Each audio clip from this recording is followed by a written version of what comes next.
വസ്ത്രമായിരുന്നു. അതേ വസ്ത്രം ധരിച്ചുകൊണ്ടാണ് കർത്താവും ദൈവവും ഈ ഭൂമി നടന്നത്. ആദത്തിൻ്റെ ജീവശ്വാസം ഊതാൻ വേണ്ടിയിട്ട് ദൈവത്തിന് കുനിയേണ്ടി വന്നു. ദൈവത്തിന് സ്തോത്രം. ദൈവം ആദ്യമായി കുനിഞ്ഞത് ആദത്തിന് ശ്വാസം കൊടുക്കാൻ വേണ്ടിയിട്ടാണ്. ദൈവത്തിന് സ്തോത്രം ചെയ്തേ, ഹല്ലേലൂയ. അപ്പോൾ ആദത്തിന് ശ്വാസം ഊതിക്കൊടുത്ത ദൈവം ഇന്ന് നമ്മളുടെ മധ്യത്തിലുണ്ട്. ഹല്ലേലൂയ, ദൈവത്തിന് സ്തോത്രം. ആ ജീവശ്വാസം ഊതിയപ്പോൾ ആദം ഒരു ജീവനുള്ള ദേഹിയായി. ആ ജീവന് ഒരു നിത്യജീവനായിരുന്നത്.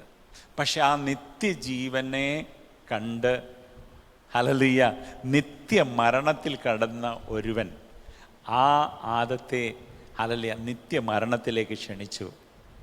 ഹല്ലേലൂയ. ഞാൻ ആദ്യം പറഞ്ഞതുപോലെ നമുക്ക് വിശപ്പ് തോന്നുന്നു എങ്കിൽ ദൈവത്തിന് സ്തോത്രം ചെയ്യണമെന്ന് പറഞ്ഞ പോലെ നമ്മൾ ആ ഒരു സംഭവത്തിൽ കാണുന്ന ഏദൻ തോട്ടവും തോട്ടത്തിന് നടുക്കുള്ള വൃക്ഷവും കാണുമ്പോൾ ആദം എന്നും ദൈവത്തെ സ്തുതിക്കുമായിരുന്നു.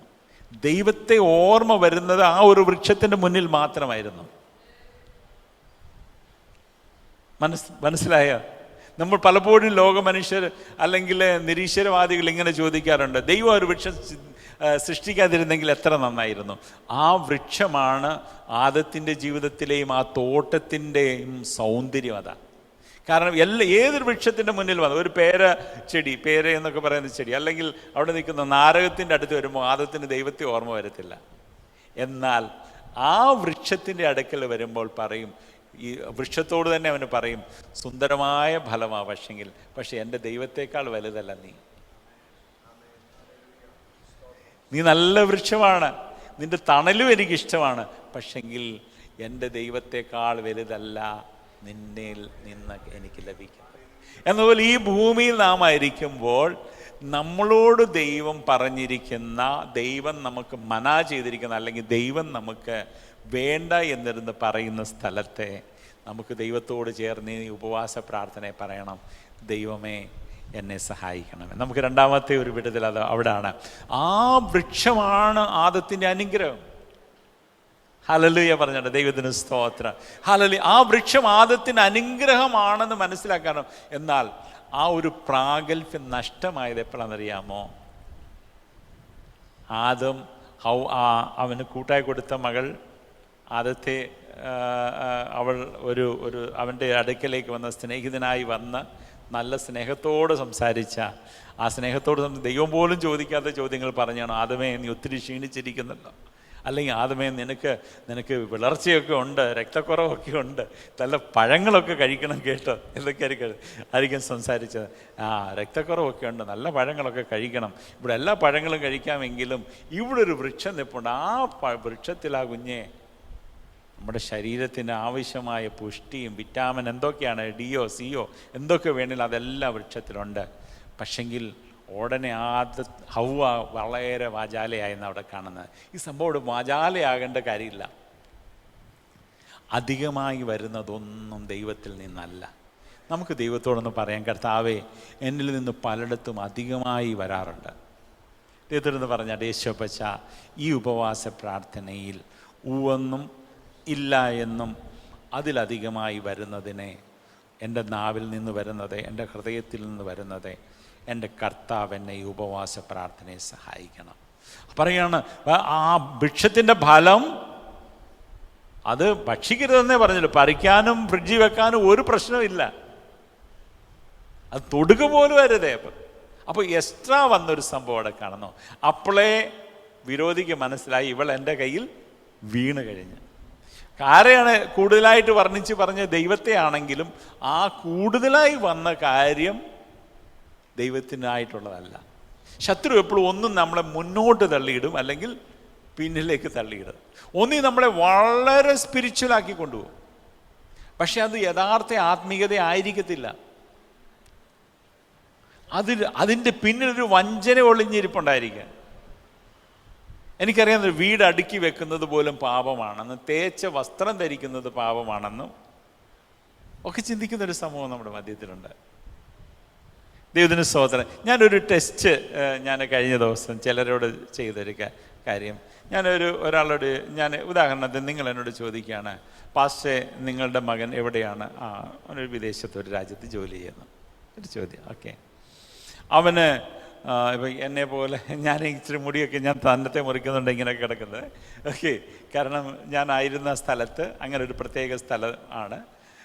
അവിടുത്തെ ഏക പെന്തക്കോസ്ത് ചർച്ച് നമ്മളുടേതാണ്, ചർച്ച് ബിൽഡിങ്. അപ്പം അങ്ങനെയുള്ള ഒരു സംവിധാനങ്ങളൊക്കെയാണ്. അപ്പം നിങ്ങളുടെ മകൻ ഇത്രത്തോളം മുടി വളർത്തി കഴിഞ്ഞാൽ, അല്ലെങ്കിൽ നിങ്ങളുടെ മകൻ ഒരു കയ്യിൽ ഒരു ഇപ്പോഴത്തെ പുതിയ ഫാഷൻ അനുസരിച്ചുള്ള ഒരു കെട്ട് കെട്ടിക്കഴിഞ്ഞാൽ, അല്ലെങ്കിൽ നിങ്ങളുടെ മകൾ ഒരു ജീൻസും ഒക്കെ ഇട്ട് അത് ഇൻഷർട്ട് ചെയ്ത്, അല്ലെങ്കിൽ അത് മുടിയൊക്കെ വളരെ കട്ട് ചെയ്ത് അവൾ വളരെ ഒരു ലോക മനുഷ്യരെ പോലെ കണ്ടാൽ നിങ്ങൾക്ക് ദുഃഖമുണ്ടാകുമോ എന്ന് ചോദിച്ചാൽ, ഞാൻ പറഞ്ഞു എനിക്ക് ദുഃഖമുണ്ടാകും. നിങ്ങളും പറയല്ലേ? എല്ലാവരും പറയും. ഈ പാസ്റ്ററിനോട് ചോദിച്ചാലും പറയും, പാസ്റ്ററിൻ്റെ മകൻ വിദേശത്തായിരിക്കുന്നു, അവൻ ഈ സാധാരണ ലോക മനുഷ്യനെ പോലെ ഇപ്പം കീറിയ പാൻറ്റുകളൊക്കെ ഉണ്ടല്ലോ, അങ്ങനെ ഉള്ളതായ ഒരു വേഷ സംവിധാനത്തിൽ കണ്ട, ഞാനൊരു പാസ്റ്ററായിട്ടും എൻ്റെ മകൻ ഇങ്ങനാണല്ലോ എന്ന് ഒരു ചിന്ത നമ്മുടെ മനസ്സിൽ വരും, അല്ലേ? വരത്തില്ലേ? ഇനി ഞാൻ അടുത്തൊരു ചോദ്യം നിങ്ങളോട് ചോദിക്കാം. ഇന്ന് ഈ സംസാരിച്ചുകൊണ്ടിരിക്കുമ്പോൾ എൻ്റെ മകൻ എനിക്കൊരു ഫോൺ ചെയ്യുക. എല്ലാവരും ശ്രദ്ധിച്ച് കേൾക്കണമേ. പപ്പ, ദൈവത്തിൻ്റെ പരിശുദ്ധാത്മാവ് എന്നോട് സംസാരിച്ചു, എൻ്റെ ഇവിടുള്ള ജോലി ഞാൻ ഉപേക്ഷിച്ച് സകലവും വിട്ടുകളഞ്ഞ് ഞാൻ കേരളത്തിലേക്ക് വരികയാണ്, ഞാൻ എൻ്റെ കർത്താവിൻ്റെ വേല ചെയ്യാൻ പോവുകയാണെന്ന് പറഞ്ഞാൽ എൻ്റെ ആൻസർ എന്തായിരിക്കും?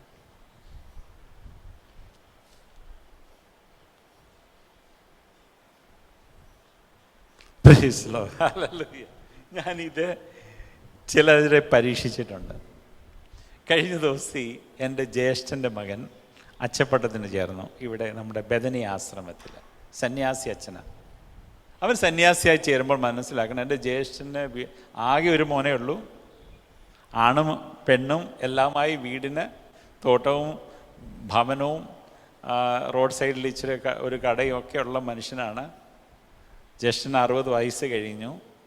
അദ്ദേഹത്തിൻ്റെ ഏക മകൻ സന്യാസി അച്ഛനാകുവാൻ വേണ്ടിയിട്ട് ബദനി ഈ ആശ്രമത്തിൽ വന്നു. ആ ബദനിയിലെ ഡയറക്ടർ അച്ഛനും അവിടെ ഉള്ളതായ അതിനോട് ചേർന്നുള്ള അച്ഛനും നമ്മളുടെ ചില ബന്ധുക്കളാണ്.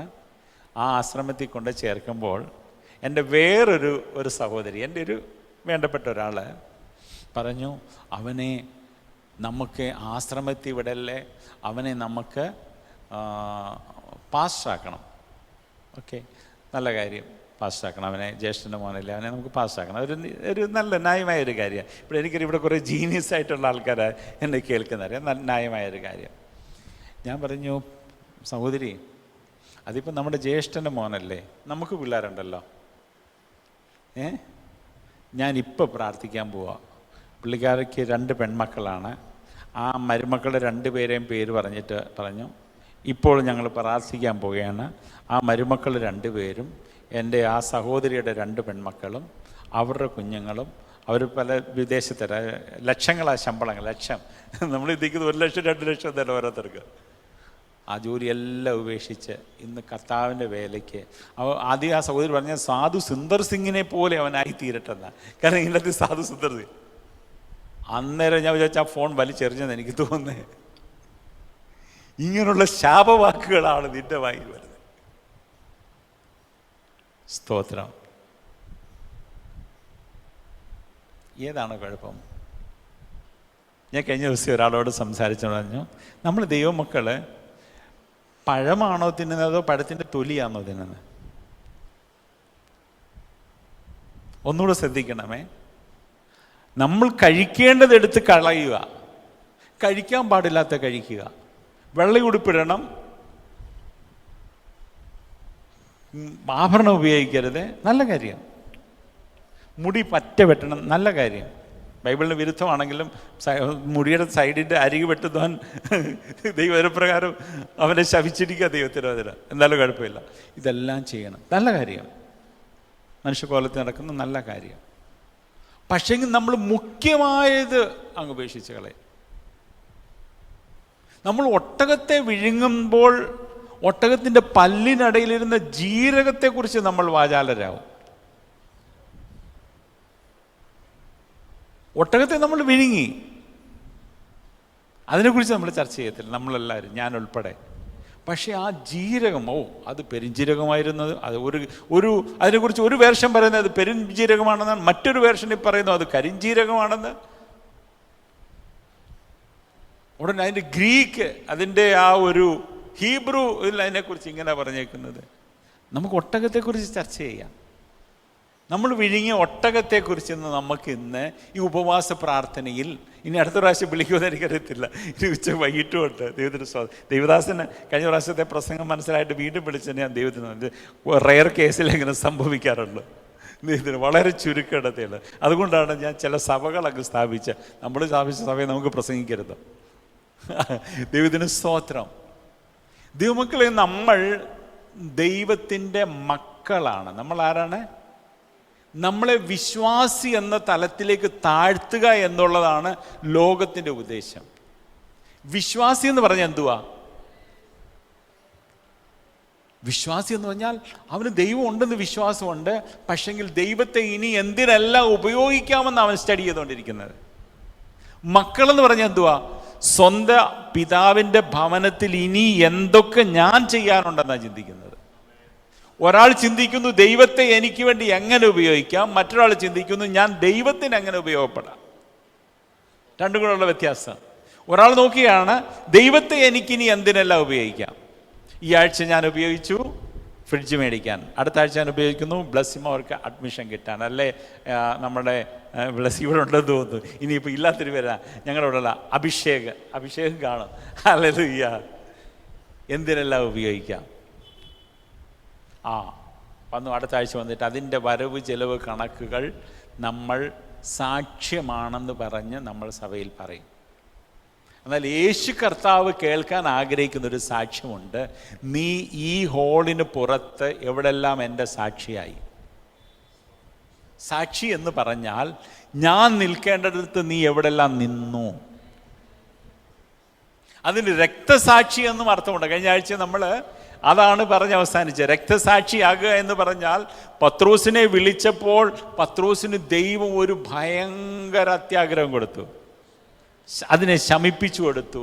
നീ എൻ്റെ കൂടെ നടന്നാൽ നിന്റെ വള്ളം നിറയും, നിന്റെ വല നിറയും, നിന്റെ സ്ഥിതി മാറും. ഈ മീനെല്ലാം കൂടെ വിട്ടാൽ നീ ഇപ്പോൾ വെറും ഈ ചെറിയ വള്ളത്തിൽ യാത്ര ചെയ്തവൻ, ഇത് പറയുമ്പോൾ ആത്മാവിലാകാം, നിനക്കിനിയും ബോട്ട് വാങ്ങിക്കാനുള്ള മത്സ്യമുണ്ടിത്. പക്ഷെങ്കിൽ ആ പത്രോസിനെ ഉള്ളിലൊരു ജനനം നടന്നു. ആ പത്രോസിൻ്റെ ഉള്ളിലൊരു ജനനം നടന്നു. ആ ജനനത്തിലേക്ക് നമുക്കൊന്ന് ചെന്ന് നോക്കണം.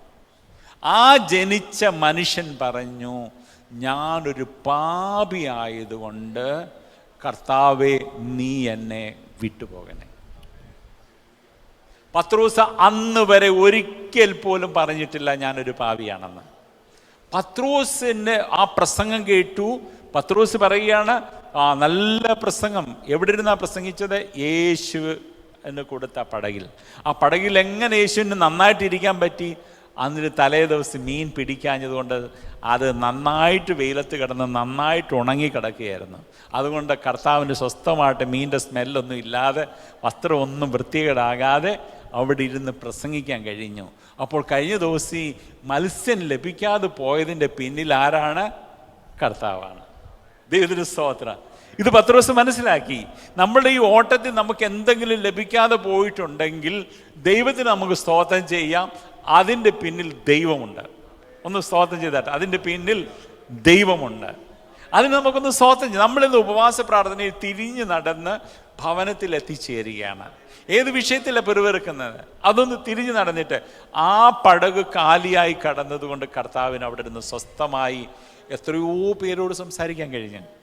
എത്ര പേരത് കേട്ടിട്ട് ആശ്വാസം പ്രാപിച്ചു. പക്ഷെങ്കിൽ ആ ആശ്വാസം പ്രാപിക്കുന്നത് ഒരുത്തൻ്റെ വീട്ടിലെ പട്ടിണിയുടെ മുകളിൽ ഇരുന്നുകൊണ്ടാണ്. ഒരുത്തൻ്റെ വീട്ടിൻ്റെ പട്ടിണിയുടെ മുകളിൽ ഇരുന്നു കൊണ്ട് ഒരുവന്റെ വീട്ടിലെ ദാരിദ്ര്യത്തിൻ്റെ മുകളിൽ ഇരുന്നു കൊണ്ട് യേശു കർത്താവ് ഒരു സമൂഹത്തെ ഉപദേശിക്കുകയാണ്. ആ സമൂഹം അത് കേട്ട് ആശ്വാസം പ്രാപിക്കുമ്പോൾ ഇവിടെ ഒരുത്തൻ്റെ ഉള്ളിൽ ചിന്തിക്കുകയാണ്, ഇന്ന് ഞാൻ വീട്ടിൽ ചെന്നാൽ എന്തോ കിട്ടും, എൻ്റെ ഭാര്യയുടെ മക്കൾക്ക് ഞാൻ എന്ത് കൊടുക്കും, എന്ത് പറയും. അവനൊരു വലിയ മീൻകൂട്ടം കൃത്യം കൊടുത്തപ്പോൾ അവൻ പറയുകയാണ്, ഞാൻ പാപി ആയതുകൊണ്ട് ഇനി മേലിൽ നമ്മൾ തമ്മിൽ ഒരു കോളും വേണ്ട. കർത്താവ് അവനോട് പറയുകയാണ്, പത്രോസേ, നീ ഭയപ്പെടേണ്ട, നീ ഭയപ്പെടേണ്ട. യേശു കർത്താവ് സംസാരിക്കുമ്പോൾ ഈ ഒരു ശബ്ദം കാണും എൻ്റെ അകത്തിൽ, മോനെ മോളെ നീ ഭയപ്പെടേണ്ട, നീ ഭയപ്പെടേണ്ട എന്നുള്ള ശബ്ദം. അതല്ലാതെ വേറെ ഏത് ശബ്ദം കേട്ടാലും അത് ദൈവത്തിൽ നിന്നുള്ളതല്ല. നമ്മെ ഭീതിപ്പെടുത്തുന്ന, ദൈവം എന്ന് പറഞ്ഞ് നമ്മളെ ഭീതിപ്പെടുത്തുന്നത് ദൈവമല്ല. നീ ഭയപ്പെടേണ്ട. ഇന്നു മുതൽ നീ പിടിക്കുമ്പോൾ ചത്തുപോകുന്ന മത്സ്യമാണ് നിനക്ക് ലഭിച്ചതെങ്കിൽ നീ ഇനിയും നീ പിടിച്ചു കഴിഞ്ഞാൽ ജീവൻ പ്രാപിക്കുന്ന മനുഷ്യനെ പിടിക്കുന്നവനാക്കി. ഇന്ന് നമുക്ക് ഭവനത്തിലെത്തി പ്രവേശിപ്പച്ച, ഞാൻ മനുഷ്യനെ പിടിക്കുവാൻ ആഗ്രഹിക്കുന്നു. കാരണം എന്നിലൂടെ ജീവൻ വ്യാപിക്കട്ടെ, എന്നിലൂടെ ജീവൻ വ്യാപിക്കട്ടെ. ഹല്ലേലൂയ. യേശു കർത്താവിനോട് പറയാം, ഭവനത്തിലെത്തി ഞങ്ങൾ പറയുന്ന കർത്താവേ, ഞങ്ങളിലൂടെ ജീവൻ വ്യാപിക്കണം. ജീവൻ വ്യാപിക്കാൻ തുടങ്ങി. യാത്ര ചെയ്ത് കുറച്ച് വന്നപ്പോൾ ചോദിച്ചു, ഞങ്ങളെല്ലാം വിട്ടു വന്നു. എന്താ വിട്ടത്? വള്ളം വിട്ടു, വല വിട്ടു. ഹല്ലേലൂയ. നിർബന്ധിച്ചതാരാ? ഞാനാണോ? യേശു കർത്താവ് വന്ന് നിർബന്ധിച്ചത് ആണോ? യേശു കർത്താവ് നിർബന്ധിച്ചു. ആ ഉള്ളിലിട്ട് കൊടുത്ത ജീവൻ നിർബന്ധിച്ചിട്ടാണ് യേശു കർത്താവിൻ്റെ പിന്നാലെ ഈ പത്രോസ് വന്നത്. ആ ജീവൻ ഇല്ലായിരുന്നെങ്കിൽ കർത്താവിൻ്റെ പിന്നാലെ ഞങ്ങൾക്ക് എന്ത് ലഭിക്കുമെന്ന് ചോദിച്ചു. കർത്താവ് പിന്നെയും അവനൊരു അത്യാർത്ഥി ഇട്ട് കൊടുത്തു. നീ എവിടെ ഇരിക്കുമെന്ന് പറഞ്ഞു. പിന്നെ മുന്നോട്ട് യാത്ര ചെയ്യുക. യാത്ര ചെയ്യുമ്പോൾ പത്രോസ് 3 പ്രാവശ്യം കർത്താവിനെ തള്ളി പറഞ്ഞു. കർത്താവിനെ തള്ളി പറഞ്ഞില്ലേ? നമ്മളിപ്പോൾ എത്രയോ പ്രാവശ്യം തള്ളി പറഞ്ഞു. പത്രോസ് 3 പ്രാവശ്യം തള്ളി പറഞ്ഞുള്ളൂ. ദൈവത്തിന് സ്തോത്രം. പക്ഷെങ്കിൽ അന്നേരം കർത്താവിന് പത്രോസിനെ നന്നായിട്ട് അറിയാം. നീ ഭയപ്പെടേണ്ട, നീ ഭയപ്പെടേണ്ട. കർത്താവ് ചോദിക്കുകയാണ്, ലാസ്റ്റ് വന്ന് നമുക്കറിയാം, നമുക്ക് ഈ സംഭവങ്ങളൊക്കെ അറിയാം. ലാസ്റ്റ് വന്നൊരു കഥ, നീ എന്നെ സ്നേഹിക്കുന്നുവോ? കർത്താവെ സ്നേഹിക്കുന്നു. നീ എന്നെ സ്നേഹിക്കുന്നുവോ? നീ എൻ്റെ ആടുകളെ മേയ്ക്കുക, പരിപാലിക്കുക.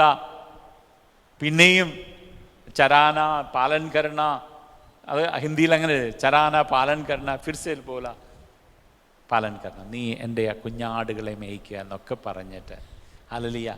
എന്നിട്ടൊരു അനുഗ്രഹം കൊടുത്തു. ദൈവമക്കളെ, ആ അനുഗ്രഹം നമ്മൾ ഇന്ന് കേട്ട് കഴിഞ്ഞാൽ ഇന്ന് ഇവിടെ വെച്ച് ഉപവാസ പ്രാർത്ഥന നിർത്തും.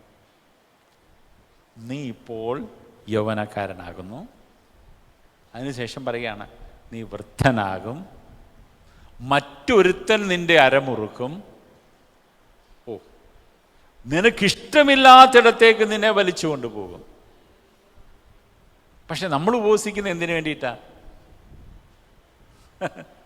നമുക്കിഷ്ടമുള്ള ഇടത്തേക്ക് പോകാൻ വേണ്ടിയിട്ടാ. നീ വൃദ്ധനാകും, മറ്റൊരുവൻ നിന്റെ അരമുറുക്കും, നിനക്കിഷ്ടമില്ലാത്തിടത്തേക്ക് നിന്നെ വലിച്ചു കൊണ്ടുപോകും. പത്രോസ് പിന്നെ തിരിച്ചു പോയോ? തിരിച്ചെവിടെ പോകാനാ? തിരിച്ചിരിയും പോയി ആ പഴയ യൗവനക്കാരനായിട്ട് ആ വള്ളം കൊണ്ട് നിൽക്കാൻ പറ്റുമോ? എവിടെ പോകാനാ? ഇനി ഒരു സ്റ്റെപ്പൂടെ വെച്ചാൽ പോരായോ? നമുക്ക് കർത്താവിൻ്റെ രാജ്യത്തിലങ്ങ് എത്തിക്കൂടെ? പക്ഷെ അവിടെ എത്തിയപ്പോഴല്ലേ ഈ ഒരു രഹസ്യം പറഞ്ഞത്. അതാണ് സാക്ഷിയാകുക. നിനക്കിഷ്ടമില്ലാത്തടത്തേക്ക് നിന്നെ വലിച്ചു കൊണ്ടുപോകുമ്പോൾ അവിടെ നിനക്ക് ക്രിസ്തുവായിട്ട് നിൽക്കാൻ പറ്റുമോ? ഹല്ലേലൂയ. പക്ഷെ അതിലേക്ക് നമ്മളെ കൊണ്ടുപോകും. നിന്റെ ഗതി മാറും, സ്ഥിതി മാറും. നമ്മൾ കേൾക്കുന്നുണ്ടായിരിക്കും. ഞാൻ കഴിഞ്ഞ ദിവസം എൻ്റെ ഫേസ്ബുക്ക് നിങ്ങൾ ദൈവത്തെ ഓർത്ത് കാണരുത്, പരസ്യ യോഗമെന്ന് പറഞ്ഞ് ഞാൻ ചോദിച്ചു, പരസ്യ യോഗത്തിൻ്റെ പരസ്യത്തിൽ എന്നെ പരസ്യപ്പെടുത്തുക. ഞാൻ ഇങ്ങനെ നിൽക്കുന്ന ഫോട്ടോ, എൻ്റെ 20 വർഷം മുമ്പുള്ള ഫോട്ടോ. പരസ്യയോഗങ്ങളുടെ ഫോട്ടോ ഫേസ്ബുക്കിലൊക്കെ വരും, കണ്ടിട്ടുണ്ടോ? പരസ്യയോഗങ്ങളുടെ ഫോട്ടോ. ഞങ്ങൾ ഇന്നടത്ത് പ്രസംഗിക്കുന്നു, ഞാനിങ്ങനെ എൻ്റെ 20ാമത്തെ വയസ്സിലെ ഒരു ഫോട്ടോ, പിന്നെ അപ്പുറത്തോട്ട് എൻ്റെ ഭാര്യ ഇങ്ങനെ മൈക്കും പിടിച്ച് നിൽക്കുന്നൊരു ഫോട്ടോ, ഇപ്പുറത്ത് എൻ്റെ കൂടെ നിൽക്കുന്ന പാസ്റ്ററിൻ്റെ, അദ്ദേഹം 10-55 വയസ്സൊക്കെ കഴിഞ്ഞാൽ അദ്ദേഹത്തിൻ്റെ 30. എന്നിട്ട് അവരുടെ ഒരു പരസ്യം, അവരുടെ ഒരു പരസ്യം. പരസ്യയോഗം എന്ന് പറഞ്ഞാൽ എന്ത്? കർത്താവിനെ പരസ്യപ്പെടുത്താനാ.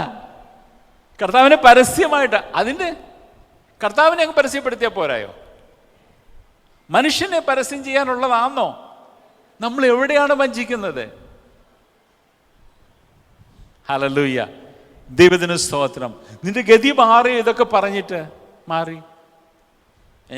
ഞങ്ങളിപ്പോൾ ഫസ്റ്റ് ക്ലാസ്സിലെ യാത്ര, എന്നോട് ചിലരൊക്കെ എങ്ങനെ പറയാറുണ്ട്, ദൈവത്തിന് സ്തോത്രം. ദൈവമക്കളെ, നമ്മളൊന്ന് ദൈവ മക്കളെ ഒന്ന് ചിന്തിച്ചാട്ടെ.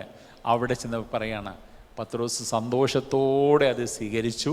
തൻ്റെ അവസാന നിമിഷമായപ്പോൾ ഒരാഗ്രഹം മുന്നോട്ട് വെച്ചു. ഇനി എൻ്റെ മോൻ്റെ മകളുടെ കൊച്ചിൻ്റെ കല്യാണം കൂടെ കണ്ടിട്ടും എനിക്ക് മരിക്കണമെന്നായിരുന്നു. വിശ്വാസിയായിരുന്നേ പറയണ്ട, അല്ലേ? എന്നെ തല കീഴായിട്ട് ക്രൂശിക്കണമേ എന്ന്. കാരണം എനിക്ക് തള്ളിപ്പറഞ്ഞവന് യോഗ്യതയില്ല ഇനി നേരെ ക്രൂശിൽ മരിക്കാൻ.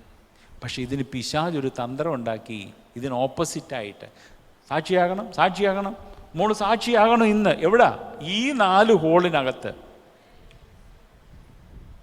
ഈ 4 ഭിത്തി ഉണ്ടല്ലോ, ഈ 4 ഭിത്തിക്കകത്ത് എഴുന്നേറ്റ് നിൽക്കണം, ഒരു പാട്ട് പാടണം. പാട്ട് പാടിയിട്ട് എന്താ പറയുക? കർത്താവ് എൻ്റെ കഴിഞ്ഞ ആഴ്ച എനിക്ക് നല്ലവനായിരുന്നു, വല്ലഭനായിരുന്നു. വല്ലഭൻ എന്നുള്ള വാക്കിൻ്റെ അർത്ഥം എന്തുവാ?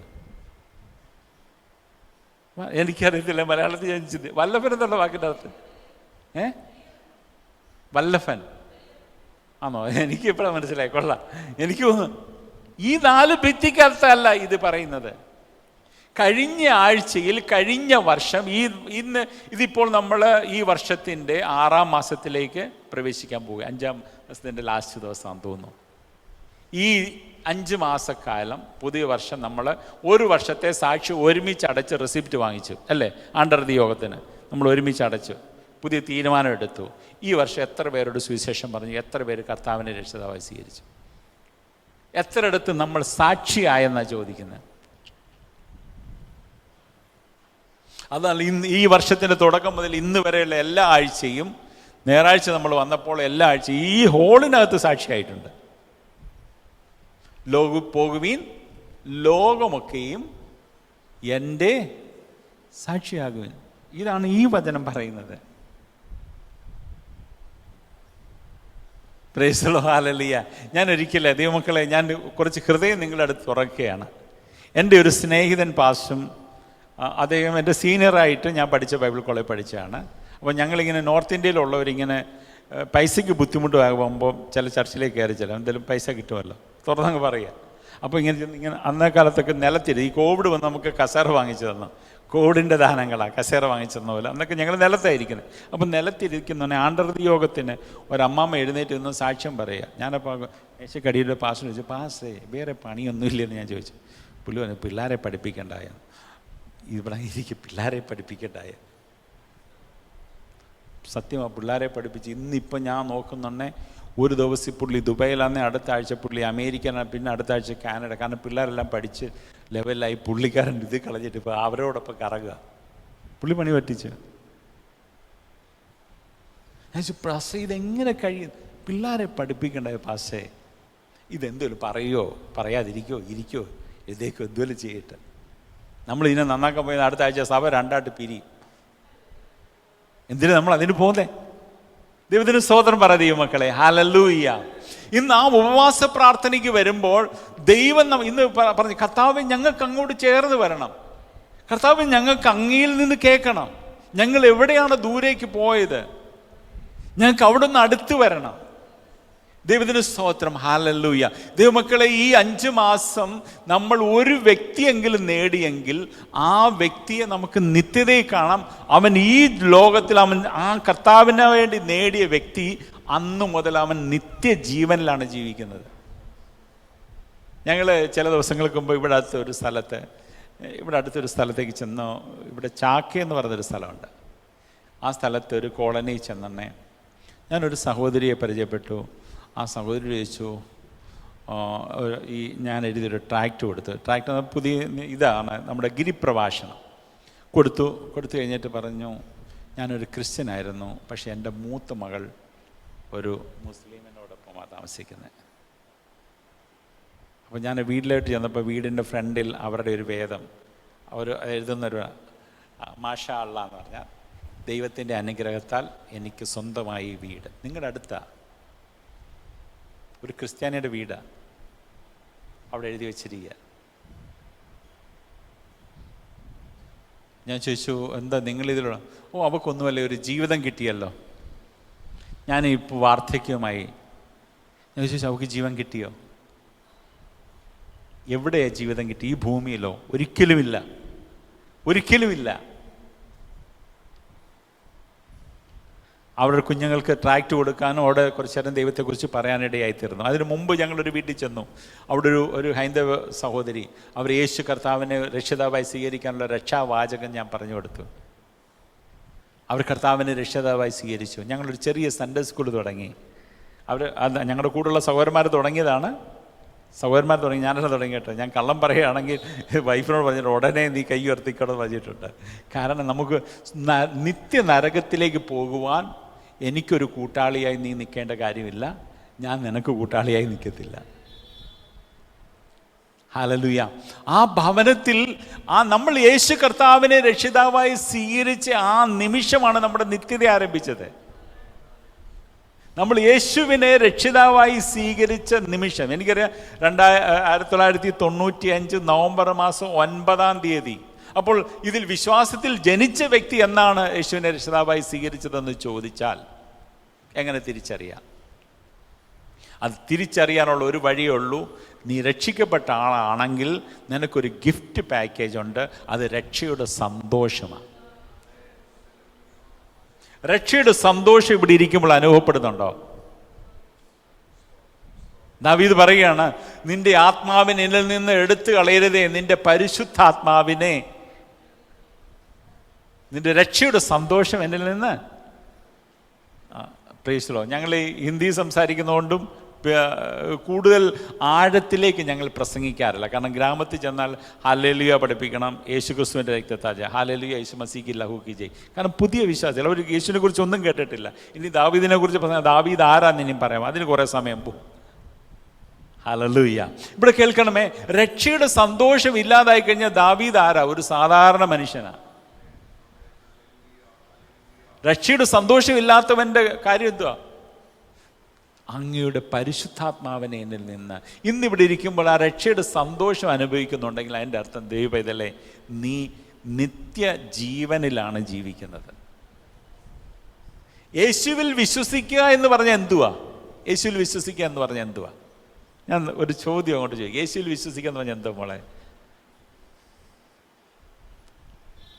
ഇന്നത്തെ ഉപവാസ പ്രാർത്ഥന അത് നമ്മൾ ഇന്ന് എന്ത് പ്രാപിച്ചു, എന്തിന് ഞങ്ങൾ ഭക്ഷണം ഉപേക്ഷിച്ചു ചോദിച്ചാൽ യേശുവിൽ വിശ്വസിക്കുക എന്ന് പറഞ്ഞാൽ യേശുവിൽ സമർപ്പിക്കുക എന്നാണ്. യേശുവിൽ വിശ്വസിക്കുക എന്ന് പറഞ്ഞാൽ യേശുവിൽ സമർപ്പിക്കുക എന്നാണ്. എൻ്റെ പെന്ന്, ഈ കയ്യിലിരിക്കുന്ന പെൻ എൻ്റെ മകളുടെ കയ്യിലിരുന്ന പെന്നാണ്. ഇതെൻ്റെ കയ്യിലേക്ക് വന്നപ്പോൾ എനിക്ക് അറിയാവുന്ന ഭാഷകളൊക്കെ ഇതുകൊണ്ട് എഴുതാം. ഹിന്ദിയും കുറച്ച് മലയാളം, കുറച്ച് ഹിന്ദി, അത്യാവശ്യം ഇംഗ്ലീഷിൻ്റെ കുറേ ABCDകളും അറിയാം. എൻ്റെ മകളുടെ കയ്യിലായിരുന്നു. അവൾ നന്നായിട്ട് ഹിന്ദിയും ഇംഗ്ലീഷും നന്നായിട്ട് എഴുതും. എന്നാൽ ഇത് എൻ്റെ ദൈവത്തിൻ്റെ കയ്യിലാണ് ഇരിക്കുന്നതെങ്കിൽ എൻ്റെ ദൈവത്തിന് എല്ലാ ഭാഷകളും ഇതിൽ എഴുതാൻ പറ്റും. ഹല്ലേലൂയ പറഞ്ഞാട്ടെ. ഇതെൻ്റെ ദൈവത്തിൻ്റെ കയ്യിലാണ് ഇരിക്കുന്നതെങ്കിൽ ഇത് ലോകത്തിലെ സകല ലാംഗ്വേജിലും ഇതെഴുതും. എന്നതുപോലെ യേശു ക്രിസ്തുവിൽ വിശ്വസിക്കുക എന്ന് പറഞ്ഞാൽ ഈ ലോകത്തിലുള്ള ഈ 160 180 എനിക്കറിയാം കോടി ജനങ്ങൾ, അല്ല 800 കോടി ജനം അല്ലേ, ഇന്ത്യയിലുള്ള 140 കോടി, 800 കോടി ജനങ്ങളുടെ ഹൃദയത്തിലും ദൈവ പൈതലെ നിന്നെ കൊണ്ട് ദൈവത്തിന് ചിലത് എഴുതിക്കാൻ കഴിയും. അത്ര വലിയൊരു പദവിയിലേക്ക് ദൈവം നമ്മളെ ഉയർത്തുന്നത്. ആ പദവിയിൽ നിൽക്കാതെ വണ്ണം നമ്മുടെ വിരോധി ഒരു പരിപാടി ഉണ്ടാക്കി വെച്ചിരിക്കുകയാണ്. ചെറിയ ചെറിയ കാര്യങ്ങളിൽ, ഒരു വീട് കിട്ടി, ഒരു കാറ് കിട്ടി, ഒരു ജോലി കിട്ടി. എത്ര നാളത്തേക്കാണ്? ഞാൻ തിരുവനന്തപുരം പട്ടണത്തിൽ വരുമ്പോൾ ചിലപ്പോൾ ചിന്തിക്കാറുണ്ട്, ഈ രാവിലെ നടക്കാൻ വയ്യാതെ ഇങ്ങനെ പോകുന്ന ആൾക്കാരൊക്കെ വലിയ പോസ്റ്റിലിരുന്നവരാ. പട്ടാളത്തിൻ്റെ ഹെഡായിട്ടും അവിടുത്തെ വലിയ മേയറായിട്ടും അവരുടെ ശരീരഘടന കണ്ടാലറിയാം. പക്ഷെ 60 വയസ്സ് കഴിഞ്ഞപ്പോൾ, അല്ലെങ്കിൽ 55 വയസ്സ് കഴിയുമ്പോൾ വേണ്ട ഓടുന്നു. സുപ്രീം കോടതി ജഡ്ജ് കണ്ടിരിക്കുന്നു. പുള്ളി വിളിച്ചാൽ ഇപ്പോൾ ഒരു പൂച്ച പോലും വരത്തില്ല. ഇത് കിട്ടാൻ വേണ്ടിയിട്ട് നമ്മളെ കൊണ്ടെത്തിക്കുകയാണ്. ഹല്ലേലൂയ. എന്നിട്ട് പറയും നിന്റെ ഗതി മാറ്റും, സ്ഥിതി മാറ്റും, അവസ്ഥകൾക്ക് ഭേദം വരുത്തും. നീ അറിയപ്പെടാൻ പോവുകയാണ്, ക്രിസ്തുവിൽ പ്രസിദ്ധനാകാൻ പോവുകയാണ്. ക്രിസ്തുവിൽ പ്രസിദ്ധനാകാൻ എന്തിനാ കുഞ്ഞെ ഈ റോഡ് സൈഡിൽ ഈ സിനിമാ നടന്മാരുടെ ഫോട്ടോയ്ക്ക് അടുത്ത് നിന്റെ ഫോട്ടോയെ നീ പ്രിന്റ് ചെയ്ത് വെച്ചത് എന്തിനാ? ക്രിസ്തുവിൽ നീ സ്വയം പ്രസിദ്ധനാകാൻ നോക്കിയല്ലേ. ക്രിസ്തുവിൽ നിന്നെ പ്രസിദ്ധനാക്കട്ടെ, ക്രിസ്തു പ്രസിദ്ധനാക്കട്ടെ. അല്ല എൻ്റെ വകയായിട്ടും അതിൻ്റെ ഭാഗമായിട്ട് അത് ഒരാൾ ഡ്രം പിടിച്ചുകൊണ്ടിരിക്കുന്നു, അടുത്താൾ മൈക്ക് പിടിച്ചുകൊണ്ടിരിക്കുന്നു, പിന്നെ ഞാൻ പ്രസംഗിക്കുന്നുണ്ട് പുറയുന്ന ഇങ്ങനെ കീബോർഡ് ഇങ്ങനെ ഇടയ്ക്കിടയ്ക്ക് ഇട്ട് തരണം. അതൊന്നും ഇപ്പോഴത്തെ കുഴപ്പമില്ല, നല്ലതാണ്. പക്ഷേ ആ ഗനസരേത്ത് തടാകത്തിൻ്റെ തീരത്ത് ഇതൊന്നും വെച്ചു കൊടുത്തില്ല. പക്ഷെ ജനം, അല്ലെങ്കിൽ യേശുവിനോടൊപ്പം ഈ ജനം നമ്മളോടൊപ്പം 3 ദിവസമായിട്ടായിരിക്കുന്നു. ഏത് കീബോർഡ് അവിടെ വായിച്ചാൽ അതിനൊന്ന് ട്യൂണിട്ട് കൊടുത്തേ പറ. ഇവരെക്കുറിച്ച് എനിക്ക് ചിന്തയുണ്ട്. ഇവരിൽ ചിലര് ദൂരെ നിന്ന് വന്നവരാണ്. ഇത് ചിന്തിക്കുന്നത് ആരാ? കർത്താവ്. ഇത് ചിന്തിക്കുന്ന ഒരു കർത്താവിൻ്റെ അടുക്കിലേക്ക് നമുക്കിന്ന് ഉപവാസ പ്രാർത്ഥനയിൽ ചെന്ന് ചേരാം. നമുക്ക് ഭവനത്തിലേക്ക് മടങ്ങി വരാം. ഇല്ലെങ്കിൽ ഈ നമ്മളൊരു പുക മറയ്ക്കുള്ളിൽ നിന്നാൽ, ഒരു ലൈറ്റ് അടിച്ചാൽ നമ്മളുടെ യാഥാർത്ഥ്യം വെളിപ്പെട്ട് വരും ലോകത്തിന് മുന്നേ. യാഥാർത്ഥ്യം വെളിപ്പെട്ട് വരും. ആരോ എന്തോ പണ്ട് പ്രസംഗിച്ച് വെച്ചത് പ്രസംഗിക്കുന്നതിൻ്റെ ഒരു ഓളത്തിൽ അങ്ങ് പോയി കഴിഞ്ഞാൽ ഇന്ന് നല്ല ഉണർവായിരുന്നു.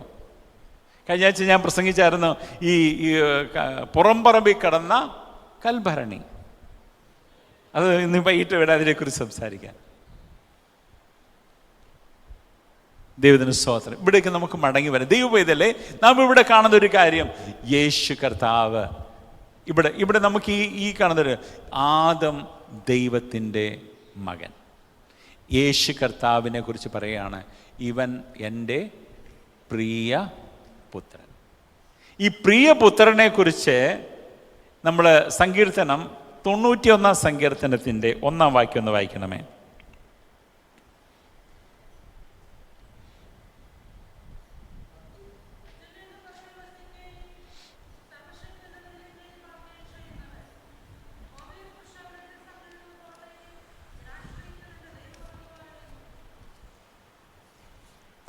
അനുശേഷം ഇവിടെ പറയുകയാണ്, അത്യുന്നതൻ്റെ മറവിൽ വസിക്കുക. ദൈവത്തിന് സ്തോത്രം. ഞാൻ അതിൻ്റെ 1 വാക്യം, ഈ അത്യുന്നതൻ എന്നുള്ളതിന് ആരെങ്കിലും ഒരാന്ന് ഇംഗ്ലീഷിലൊന്ന് വായിക്കണമേ. He who dwells in the shelter of the most high. ഈ മോസ്റ്റ് ഹൈ എന്നുള്ളതിന് ഉപയോഗിച്ചിരിക്കുന്നത് എലിയോൻ എന്നാണ്. മോസ്റ്റ് ഹൈ എന്ന് പറഞ്ഞാൽ എന്തുവാ? എലിയോൻ. എലിയോൺ എന്ന് പറഞ്ഞാൽ ആരാണ്? ദൈവത്തിൻ്റെ മറ്റൊരു പേരാണ്. അതിന് മോസ്റ്റ് ഹൈ, അതിനടുത്ത ശേഷം will abide in the shadow of the Almighty. Almighty എന്ന് പറഞ്ഞാൽ എന്തുവാ? El Shaddai. അതും ആരാണ്? ദൈവമാണ്. അതിനെക്കുറിച്ച് പിന്നെ തുടർന്ന് ഇങ്ങോട്ട് വന്നേ. I will say to the Lord, my refuge and my fortress. ആ ലോഡ് എന്നുള്ളത് എലോഹീം എന്നാ പറഞ്ഞേക്കുന്നത്. അപ്പം 3 ആരാണ്? ദൈവമാണ്. Elyon, El Shaddai, Elohim. ഉപവാസപ്രാർത്ഥനയ്ക്ക് വന്നപ്പോൾ മനസ്സിലാക്കണം, എലിയോൺ, എൽ ഷദായി, എലോഹീം. ഈ അത്യുന്നതൻ്റെ മറവിൽ വസിക്കുന്നത് ആരാ? നമുക്ക് ഭയം വരുമ്പോൾ നമ്മൾ വീട്ടിൽ പായിക്കാറില്ലേ ഈ ഭയം? നമുക്ക് പേടി വരുന്നത്. ഞങ്ങളുടെ നോർത്ത് ഇന്ത്യയിലാണെങ്കിൽ അവരെന്ത് ചെയ്യുന്നുണ്ട്, 23 സങ്കീർത്തനം 91 സങ്കീർത്തനം ഒരു പേപ്പറിൽ ഇവിടെ എഴുതി കൊടുക്കും. നമ്മൾ പറയത്തില്ലേ, കഷായം 2 വിധ കഷായങ്ങൾ ഒരുമിച്ച് ചേർത്ത് കുടിക്കാൻ കൊടുക്കുന്ന പോലെ 23 സങ്കീർത്തനവും 91 സങ്കീർത്തനവും ഒരു വെള്ള പേപ്പറിൽ എഴുതി ചുരുട്ടി ഒരു ഒരു ഒരു താബീജാക്കി, അതായത് ഒരു തകിട് കിട്ടുന്ന ഇതിനെ തകിടാക്കി കയ്യെ കെട്ടിക്കൊടുക്കും. എന്തിനാ? പിശാചിനെ പേടിപ്പിക്കാൻ. പിശാച് പേടിക്കാൻ. പിശാചിന് ഇത് കണ്ട് കണ്ട് കണ്ട് ചിരി വരും. ചിരിച്ചിട്ട് പിശാച്, കാരണം ഇത് കയ്യെ കെട്ടാനുള്ളതല്ല, ഇത് ഹൃദയത്തിൽ വെക്കാനുള്ളതാ. ഇതാരാണ് ഈ എൽ ഷദായി, എലിയോൺ, എലോഹിം ആരാണ്? ഞാൻ എൻ്റെ ഒരു ചോദ്യം ചോദിക്കുകയാണ്, ഇതാരെക്കുറിച്ചാണ്? നിങ്ങൾ ജീനിയസ് ബുദ്ധിജീവികളോട്, ഹിസ്റ്റോറിയൻസൊക്കെ എൻ്റെ മുന്നിലുണ്ട്. ഞാനൊരു ചോദ്യം ചോദിക്കും, ഇതാരെക്കുറിച്ചാണ് പറഞ്ഞിരിക്കുന്നത്? ഓക്കെ, സിസ്റ്റർ പറഞ്ഞത് ശരിയായി, യഹോവയെക്കുറിച്ച് പറയുകയാണ്.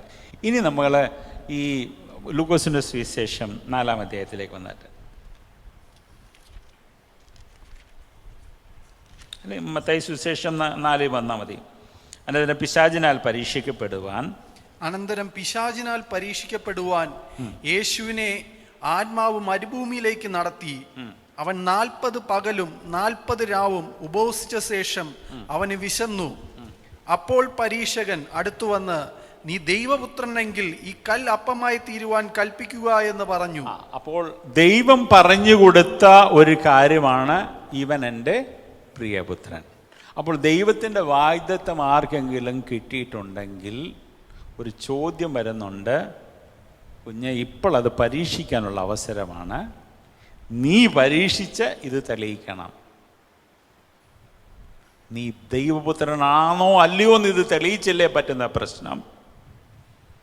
ദൈവമില്ലെന്ന് നീ ഉറപ്പിച്ചു. ദൈവമില്ലെന്ന് നീ ഉറപ്പിച്ചു.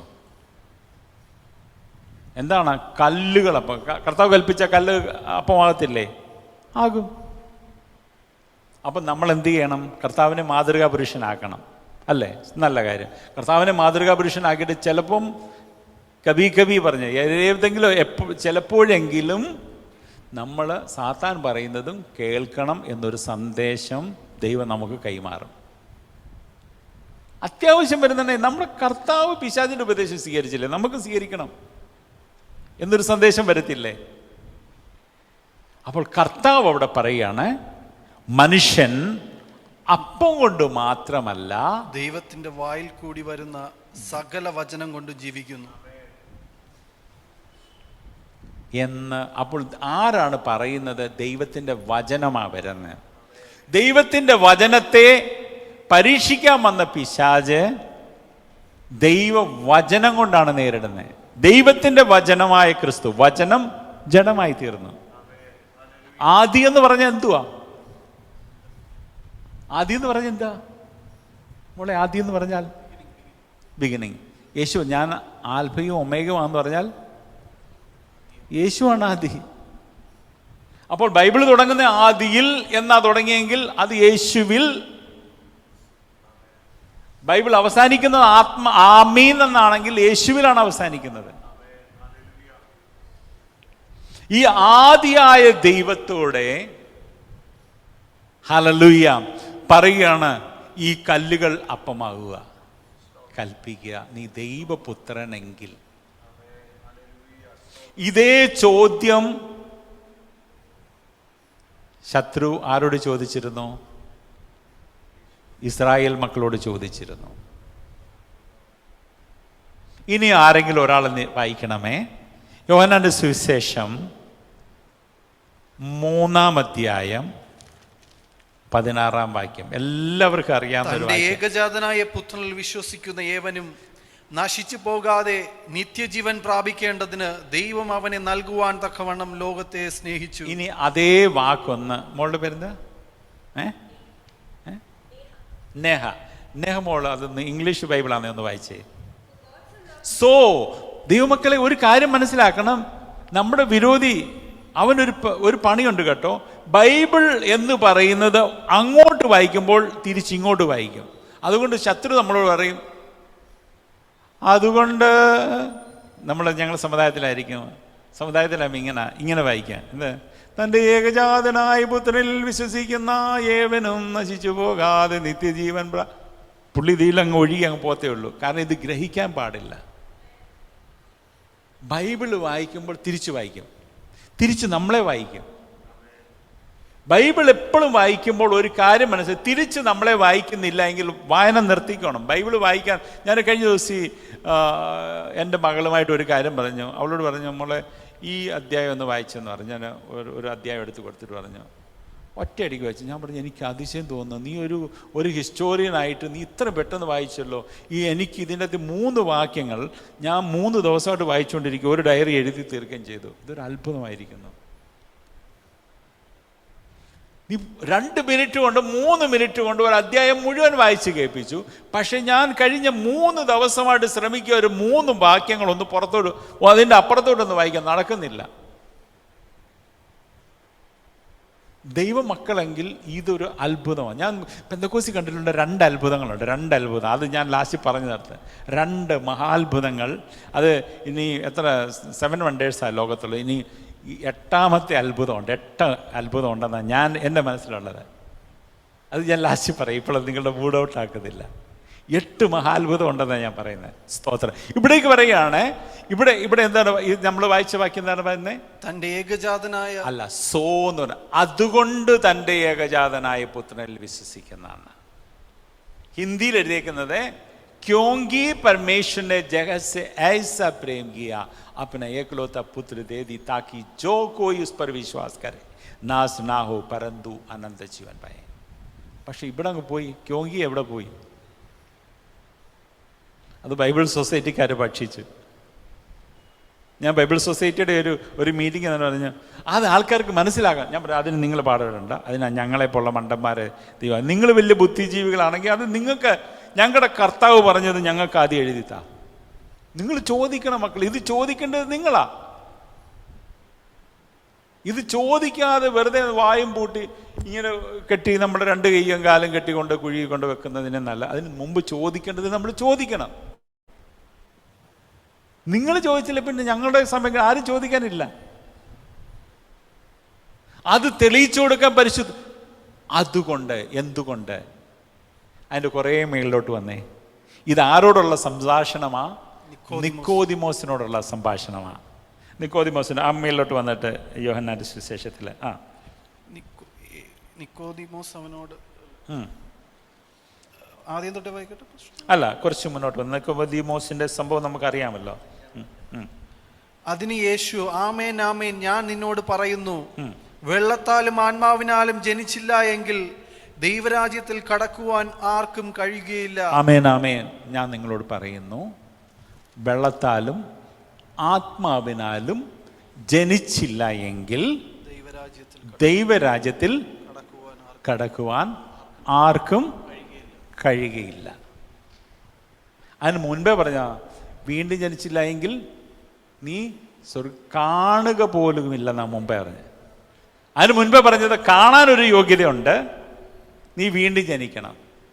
ഇവിടെ പറയുകയാണ് വെള്ളത്താലും ആത്മാവിനാലും ജനിച്ചില്ല എങ്കിൽ പ്രവേശിക്കത്തില്ല. രണ്ടും തുല്യ അപകടമാണ്. കാണാൻ കഴിഞ്ഞില്ലെങ്കിൽ കുഴപ്പമില്ല, പ്രവേശിക്കാൻ കഴിഞ്ഞില്ല എന്ത് ചെയ്യും? അതിന് ശേഷം ഒരു വാക്ക് പറയുന്നുണ്ട്. എന്താ പറഞ്ഞേ? ജഡത്താൽ ജനിച്ചത് ജഡമാകുന്നു, ജഡത്താൽ ജനിച്ചത് ജഡമാകുന്നു, ആത്മാവിനാൽ ജനിച്ചത് ആത്മാവാകുന്നു. ആത്മാവിനാൽ ജനിച്ചത്. ഇതാണ് പത്രോസിന് സംഭവിച്ചത്. പത്രോസിന് എന്താ സംഭവിച്ചത്? പത്രോസിന്റെ പടവിലിരുന്ന് യേശു കർത്താവ് സംസാരിച്ചുകൊണ്ടിരിക്കുക. വലിയൊരു മീൻ അദ്ദേഹം മത്സ്യബന്ധനം നടത്തി.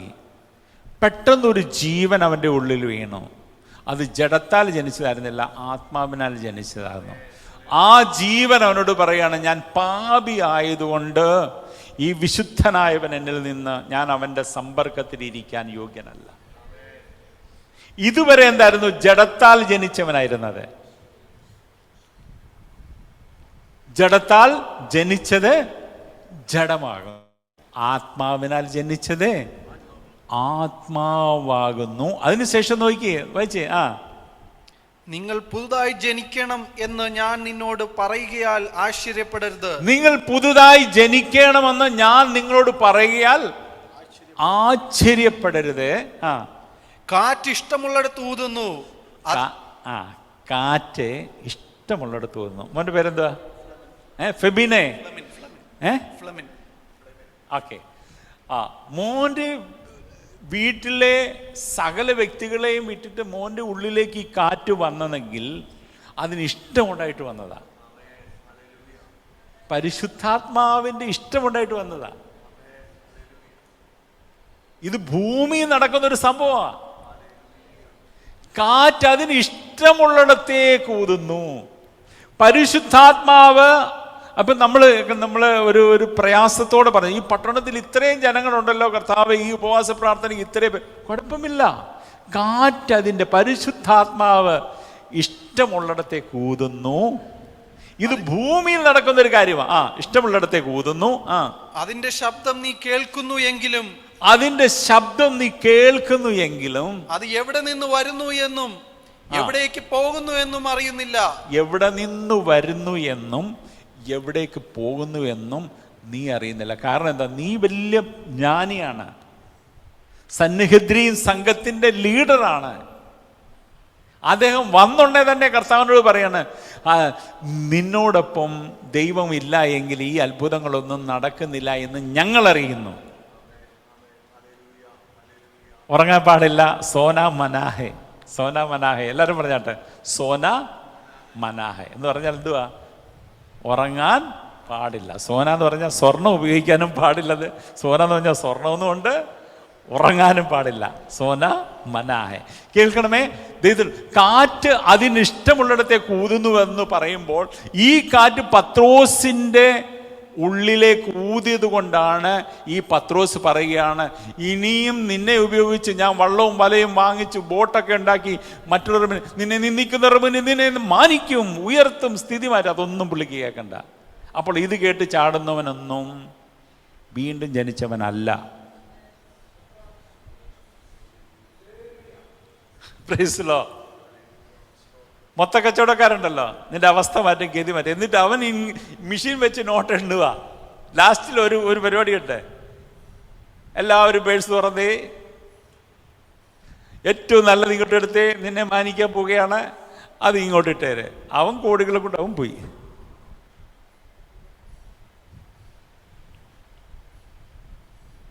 അത് കേട്ട് മണ്ടന്മാര് പേഴ്സും പോയി, എല്ലാം തകർന്നവരെ എനിക്കറിയാം, എല്ലാം തകർന്ന് മൊത്തം അടിച്ചുകൊണ്ട് പോയവരെ നമുക്കറിയാം.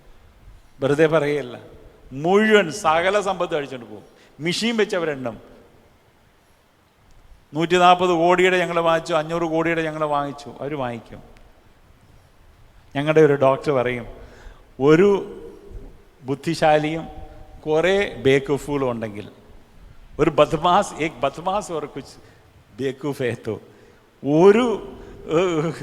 ഒരു ഗുണ്ടയും കുറേ ബുദ്ധിയില്ലാത്തവന്മാരും ഉണ്ടെങ്കിൽ ഒരു മതം ഉണ്ടാക്കിയെടുക്കാം.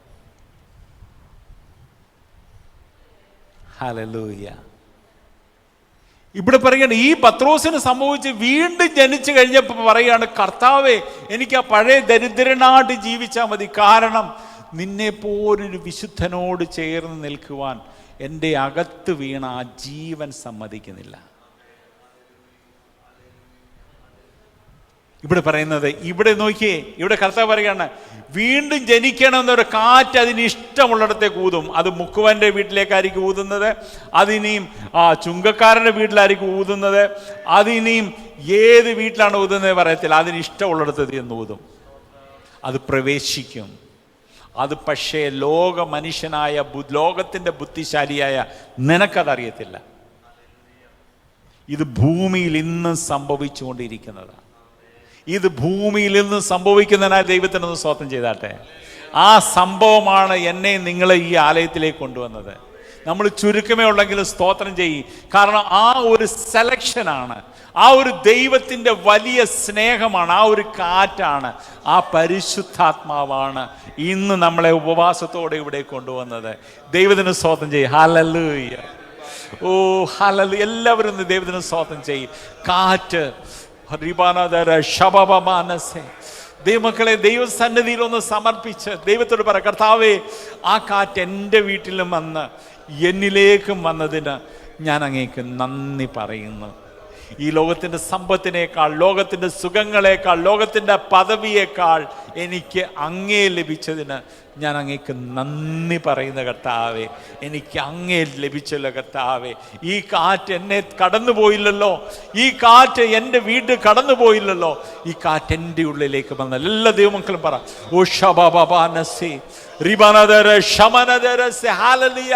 കർത്താവിനോട്, കർത്താവേ, ഈ കാറ്റ് എൻ്റെ വീട്ടിലേക്ക്, എൻ്റെ ഉള്ളിലേക്ക് നീ അയച്ചതിന് ഞാൻ അങ്ങേക്ക് നന്ദി പറയുന്നു. ഞാൻ അങ്ങേക്ക് നന്ദി പറയുന്നു. ഞാൻ അങ്ങേക്ക് നന്ദി പറയുന്നപ്പാ. ഞാൻ അങ്ങേക്ക് നന്ദി പറയുന്നു. ദൈവമക്കളെ, പത്രോസിന് സംഭവിച്ചതാ. വള്ളവും വലയും വിറ്റ് ഒരു ദരിദ്രനായിട്ട് വന്നവൻ വലിയ സമ്പത്തുള്ള, ഈ സമ്പത്ത് ലോകത്തിന് കാണാനൊക്കത്തില്ല. ഈ സമ്പത്താണ് ചില മനുഷ്യരെ നോർത്തിലേക്ക് കൊണ്ടുപോകും, ചില മനുഷ്യരെ അവരുടെ ജോലി ഉപേക്ഷിക്കാൻ പ്രേരിപ്പിക്കുക, ചില മനുഷ്യരെ നേടിയതെല്ലാം വിട്ടുകൊടുക്കാൻ പ്രേരിപ്പിക്കുക, ചില മനുഷ്യരെ സന്തോഷത്തോടെ കല്ലെറിയുന്നുണ്ടേ ഞാൻ സ്വർഗം തുറന്നിരിക്കുന്നതും പിതാവിൻ്റെ വലത്തുഭാഗത്ത് പുത്രൻ നിൽക്കുന്നതും കാണുന്നു എന്ന് പറഞ്ഞ് മുഖം തേജസ്സുള്ളതാക്കി തീർക്കും. ഈ സമ്പത്ത് കാണാതിരിക്കാനുള്ള പദ്ധതി ഒരുക്കുകയാണ് വിരോധിയുടെ മുഖ്യ അജണ്ട. ഇതൊരു വലിയ സമ്പത്താണ്.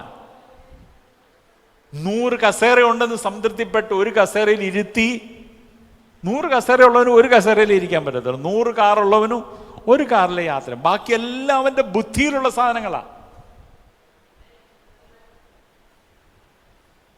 1000 കസേര എനിക്ക് ഊട്ടിയിലുണ്ട്, 1000 ഏക്കർ അങ്ങ് കൊടൈക്കനാലിലുണ്ട്, ഒരു 1000 ഏക്കർ എനിക്ക് കർണാടകത്തിൽ. ഇതെല്ലാം നമ്മുടെ ബുദ്ധിയിൽ മാത്രം. പക്ഷെ ഞാൻ നിൽക്കുന്ന ഈ 2 അടിക്കുള്ളിലാണ്. ഞാനിപ്പോൾ ഇങ്ങോട്ടും മാറി. ഈ നിൽക്കുന്ന പാദം മാത്രമേ എനിക്കുള്ളൂ, ബാക്കിയെല്ലാം എൻ്റെ ബുദ്ധിയിൽ നിറച്ചുകൊണ്ട് ഞാൻ നടക്കുക. ഈ ബുദ്ധിയിൽ ഇത് നിറച്ച് ദൈവത്തിൽ നിന്ന് നമ്മളെ അകറ്റുക എന്നുള്ളതാണ് ശത്രുവിൻ്റെ പദ്ധതി. എന്നാൽ ഈ കാറ്റൂതി കഴിയുമ്പോഴാണ് ചപ്പെന്നും ചവറെന്നും. അല്ലെങ്കിൽ എനിക്ക് ചപ്പുണ്ട്, എനിക്ക് ചവറുണ്ട്, പണ്ടൊന്നും എനിക്കിതില്ലായിരുന്നു, എനിക്കിപ്പോൾ ഇതെല്ലാം ഉണ്ട്. ഇതെല്ലാം ആവശ്യമെന്ന് ദൈവത്തിനറിയാം. നമ്മളൊരു ഹോട്ടലിൽ ചെന്ന് ഭക്ഷണം വാങ്ങിച്ചാൽ ദോശയ്ക്ക് ഓർഡർ ചെയ്ത് കഴിഞ്ഞാൽ ദോശ മാത്രമാണ് കൊണ്ടുവെക്കുന്നത്, ചമ്മന്തി എൻ്റെ കൂടെ ഉള്ളതാ. ചമ്മന്തിക്ക് ഓർഡർ ചെയ്താൽ ദോശ വരുമോ? ഒരു പ്ലേറ്റ് ചമ്മന്തി പോരട്ടെ എന്ന് പറയുന്നതന്നെ കുറച്ച് ദോശയുടെ കൊണ്ടുവരുക. നമ്മൾ കർത്താവിനെ രക്ഷിതാവായി സ്വീകരിക്കുമ്പോൾ അതിൻ്റെ കൂടെ കിട്ടുന്നതാണ് ഈ വീടും കാറും ഒക്കെ. പക്ഷെങ്കിൽ ഇവിടെ ചമ്മന്തിയെ ഉയർത്തുക. കാരണം നമ്മളെ ദോശയിൽ നിന്നുള്ള ശ്രദ്ധ മാറ്റണം. അത് വിദഗ്ധമായിട്ട്. രക്ഷയെന്ന് പറയുന്നത് എന്തുവാ? നമ്മുടെ ശരീരത്തിൻ്റെ രക്ഷയുണ്ട്, നമ്മുടെ ആത്മാവിൻ്റെ രക്ഷയുണ്ട്. പക്ഷെ നമ്മളെ ആ രക്ഷയുടെ സന്തോഷത്തിൽ നകറ്റി ജഡത്തിൻ്റെ സന്തോഷത്തിലേക്കാക്കി തീർക്കുക. ഇതെല്ലാം ദൈവം തരും ദൈവമക്കളെ. എൻ്റെ അനുഭവം ഞാൻ പറഞ്ഞാൽ, ഞാൻ 1998 ഡിസംബർ മാസം 24 കർത്താവിനോട് പറഞ്ഞ് ജോലി ഉപേക്ഷിക്കാൻ പറഞ്ഞു. 6 ഞാൻ അയക്കേണ്ടു, 6 നമുക്കായി പോകും. ദൈവത്തിന് സ്തോത്രം, ഹല്ലേലൂയ. എല്ലാവരും ശ്രദ്ധിക്കണം. ആ പുള്ളിക്കാരെ കൊണ്ട് പോയത് ചുമ വന്നിട്ടാണ് പോയത്, അല്ലാതെ ഞാനിവിടെ ദൈവത്തിൻ്റെ സ്തോത്രം. ശ്രദ്ധിക്കണമേ. ജോലി ഉപേക്ഷിച്ച് കേരളത്തിലേക്ക് വരാൻ പറഞ്ഞു. കേരളത്തിൽ വന്നു. അപ്പോൾ ഞാൻ അതിനു മുമ്പേ വിവാഹിതനായി. 95 സെപ്റ്റംബർ മാസം 18-ാം തീയതിയായിരുന്നു ഞങ്ങളുടെ വിവാഹം.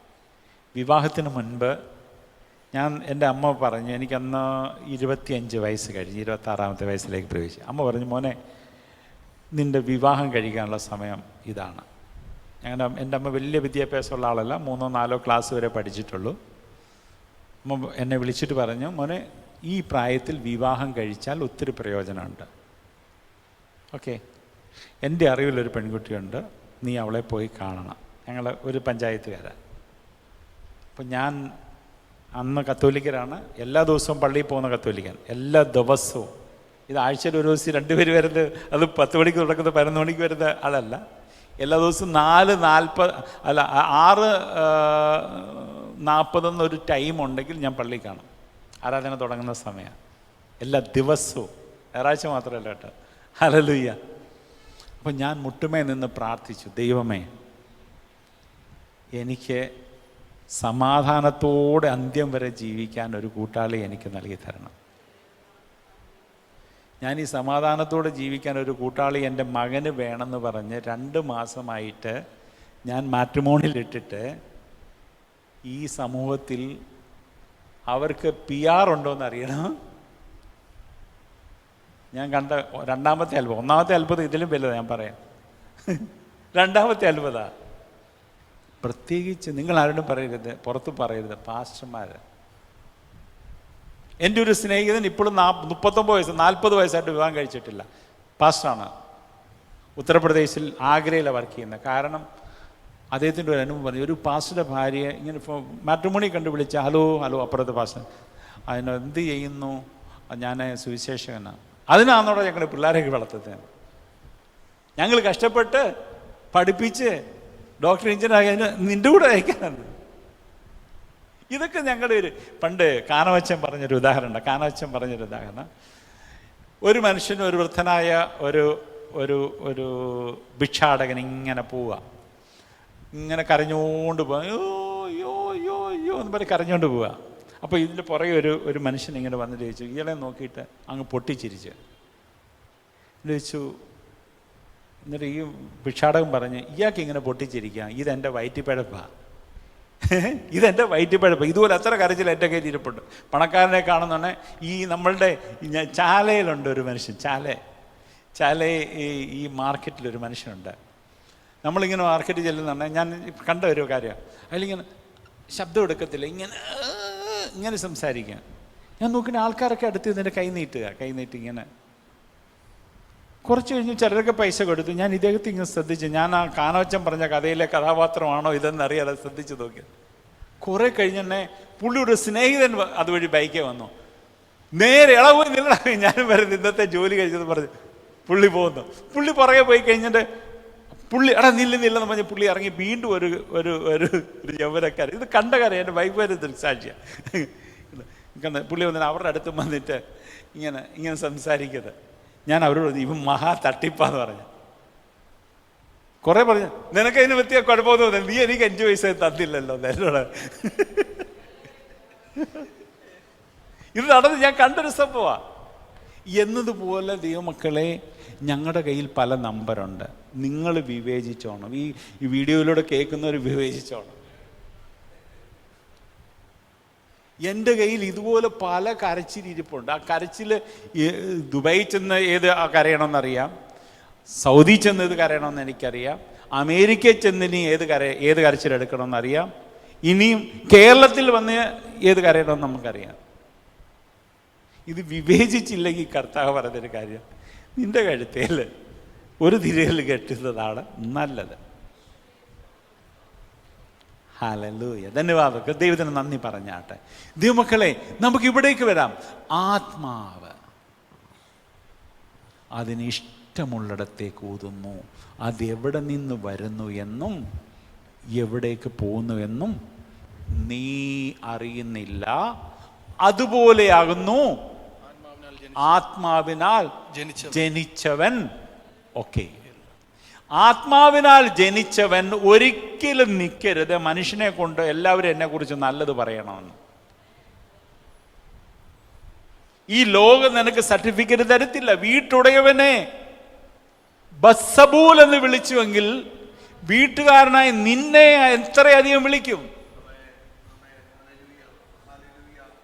ലോകം നിന്നെക്കുറിച്ച് നല്ല സർട്ടിഫിക്കറ്റ് പറയണമെന്ന് നിർബന്ധം പിടിക്കല്ല കുഞ്ഞെ. വീട്ടുടയവനെ ബസ്സബൂൽ എന്ന് വിളിച്ചു എങ്കിൽ, ബസ്സബൂൽ എന്ന അത് ഗ്രീക്ക് ശബ്ദം എങ്ങനെ തരത്തില്ല. വീട്ടുകാരനായ നിന്നെ അതിനപ്പുറത്തേതാ വിളിക്കാതിരിക്കുന്നത്. നിന്ന് മെനക്കെട്ട് പോകരുത്. എന്നതുപോലെയാകുന്നു ആത്മാവിനാൽ ജനിച്ചവനൊക്കെ. ഞാൻ മുമ്പേ പറഞ്ഞു, ദൈവം നമുക്ക് തരുമെന്നുള്ള എൻ്റെ സാക്ഷി ഞാൻ കംപ്ലീറ്റ് ചെയ്തില്ലായിരുന്നു. ജോലി ഉപേക്ഷിച്ച് നാട്ടിൽ വന്നു. വീട്ടുകാർ പറഞ്ഞു, ഞങ്ങളുടെ കൂടെ പള്ളി വരണം, കത്തോലിക്ക പള്ളിയിലേക്ക് വന്നു. ഇല്ലെന്നൊരു നിൻ്റെ സകല സാധനങ്ങളും അവിടെ ഒരു ചെറിയ നദിയുണ്ട്, റോഡ് സൈഡാണ്. ആ പാലത്തിന് അക്കരെ നിൻ്റെ സകല സാധനങ്ങളിരിക്കും. ഞാൻ വീട്ടുകാരിലേക്ക് നോക്കി, ബൈബിളിലേക്ക് നോക്കി. സഹവിശ്വാസികളിലേക്ക് നോക്കാൻ പറ്റത്തില്ല. ഏത് പള്ളിയിൽ പോകണമെന്ന് ഒരു പിടിയില്ല. കാരണം അവിടുന്ന് കമ്മിറ്റി ആണെങ്കിൽ അവിടെ ഇനി കഞ്ഞി കമ്മിറ്റിയാണോ, ഇവിടെ ഇനിയും ഈ തെരഞ്ഞെടുപ്പ് കമ്മിറ്റിയോ നമുക്കറിയത്തില്ല. പക്ഷേ ബൈബിളിലേക്കാണ് നോക്കിയത്. ഇത് പറയാനുള്ള കാരണം അത് ഞാൻ ഈ സോഷ്യൽ മീഡിയയിലൊക്കെ ഉള്ളതെന്ന് ഞാൻ പറയുന്നില്ല. ബൈബിളിലേക്ക് നോക്കിയപ്പോൾ എനിക്ക് മനസ്സിലായി, കർത്താവിൻ്റെ വചനപ്രകാരം ഉള്ള ആരാധനയല്ല അവിടെ നടക്കുന്നത്. കാരണം ദൈവശബ്ദം ഞാൻ കേട്ടാണ് ജോലി ഉപേക്ഷിച്ചത്. ഹല്ലേലൂയ. കാരണം ജോലി ഉപേക്ഷിക്കുന്നു എന്ന് ഞങ്ങളുടെ സഭയിൽ ആദ്യമായി സാക്ഷ്യം പറഞ്ഞ ദിവസം എൻ്റെ പാസ്റ്റർ മാത്രം ഒന്ന് മൗനം വെടിഞ്ഞു. കാരണം ഇതെങ്ങനെ ഇരുന്ന് പോയാൽ മതി എന്നാമോ എനിക്കറിയാം, എന്താണെന്ന് അറിയത്തില്ല. ബാക്കി എല്ലാ വിശ്വാസികളും പറഞ്ഞു ഇത് നശിക്കാൻ പോകുന്നു. അതാണ് ഞാൻ കണ്ട ഒന്നാമത്തെ അത്ഭുതം. രാത്രി 9 മണി മുതൽ രാവിലെ 5:30 മണി വരെ അന്യഭാഷ ആരാധിക്കുന്നവർ പറഞ്ഞു നീ നശിക്കാൻ പോകുന്നു. കാരണം പക്ഷേ തിരുവചനം പറയുന്നു, നിങ്ങൾ ശക്തി ലഭിച്ചിട്ട് ജെറുസലേമിലും യഹൂദിയിലും ഭൂമിയുടെ അറ്റത്തോളം എൻ്റെ സാക്ഷികളാകുമെന്ന്. അപ്പോൾ ഈ പറഞ്ഞ അന്യഭാഷ ഏതാണ്?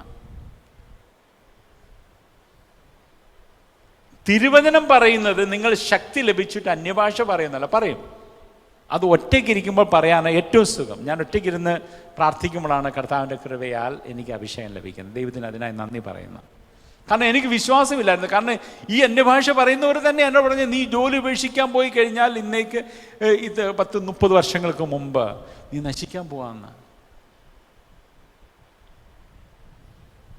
ജോലി ഉപേക്ഷിച്ച് നാട്ടിൽ വന്നു. വീട്ടിൽ നിന്ന് ഇറക്കി ഇട്ടപ്പോൾ അന്ന് ഞങ്ങളുണ്ടായിരുന്ന ഒരു പ്രവാചകൻ പറഞ്ഞു, എടാ ഞാൻ അന്നേ പറഞ്ഞേ ഇല്ലയോ നീ തീരാൻ പോവാന്ന്. എന്നാൽ ദൈവത്തിന് സ്തോത്രം. ചില ദിവസം മാസങ്ങളിൽ ഈ പ്രവാചകൻ ഉൾപ്പെടെ സഭ ഉൾപ്പെടെ ജയിലിൽ കിടന്ന വളരെ പീഡനങ്ങളാണ്. ഇന്ന് ആ പീഡനങ്ങളൊക്കെ വിറ്റ് കാശുണ്ടാക്കുന്നുണ്ട്. നമുക്ക് കിട്ടുന്ന ഓരോ പീഡനവും ഇപ്പോൾ കാശാക്കി മാറ്റാൻ പറ്റും. ട്രാൻസാക്ഷനാണെന്ന് പറയും. ഒരു കൊതുക് കുത്തി, നോർത്ത് ഇന്ത്യയുടെ പ്രദേശത്ത് കാക്കയുടെ അത്രയുള്ള കൊതുകുകൾ കുത്തി രക്തം അത് വലിച്ചെടുത്തു. രക്തം വലിച്ചെടുത്തു. ഇവിടെയുള്ള കൊതുക് തന്നെ അവിടെയുള്ള കൊതുക്. നിങ്ങളതത് വെക്കട്ടെ, അവിടെ പ്രത്യേകിച്ച് കൊതുകൊന്നുമില്ല. അതുകൊണ്ട് നിങ്ങളെല്ലാവരും ട്രാൻസ്ഫർ ചെയ്യുക. നോ, യേശു കർത്താവ് വിശ്വസ്തനാണ്. യേശു കർത്താവ് നല്ലവനാണ്. യേശു കർത്താവ് ജീവിക്കുന്ന ദൈവമാണ്. തലയിൽ എത്ര മുടിയുണ്ടെന്ന് എനിക്കും നിങ്ങൾക്കും അറിയത്തില്ല, പക്ഷേ കർത്താവിനറിയാം. അതിനെ എണ്ണാൻ വേണ്ടിയിട്ട് കർത്താവ് ഒരാളെ നിയോഗിച്ചു ആക്കിയിട്ടുണ്ട്.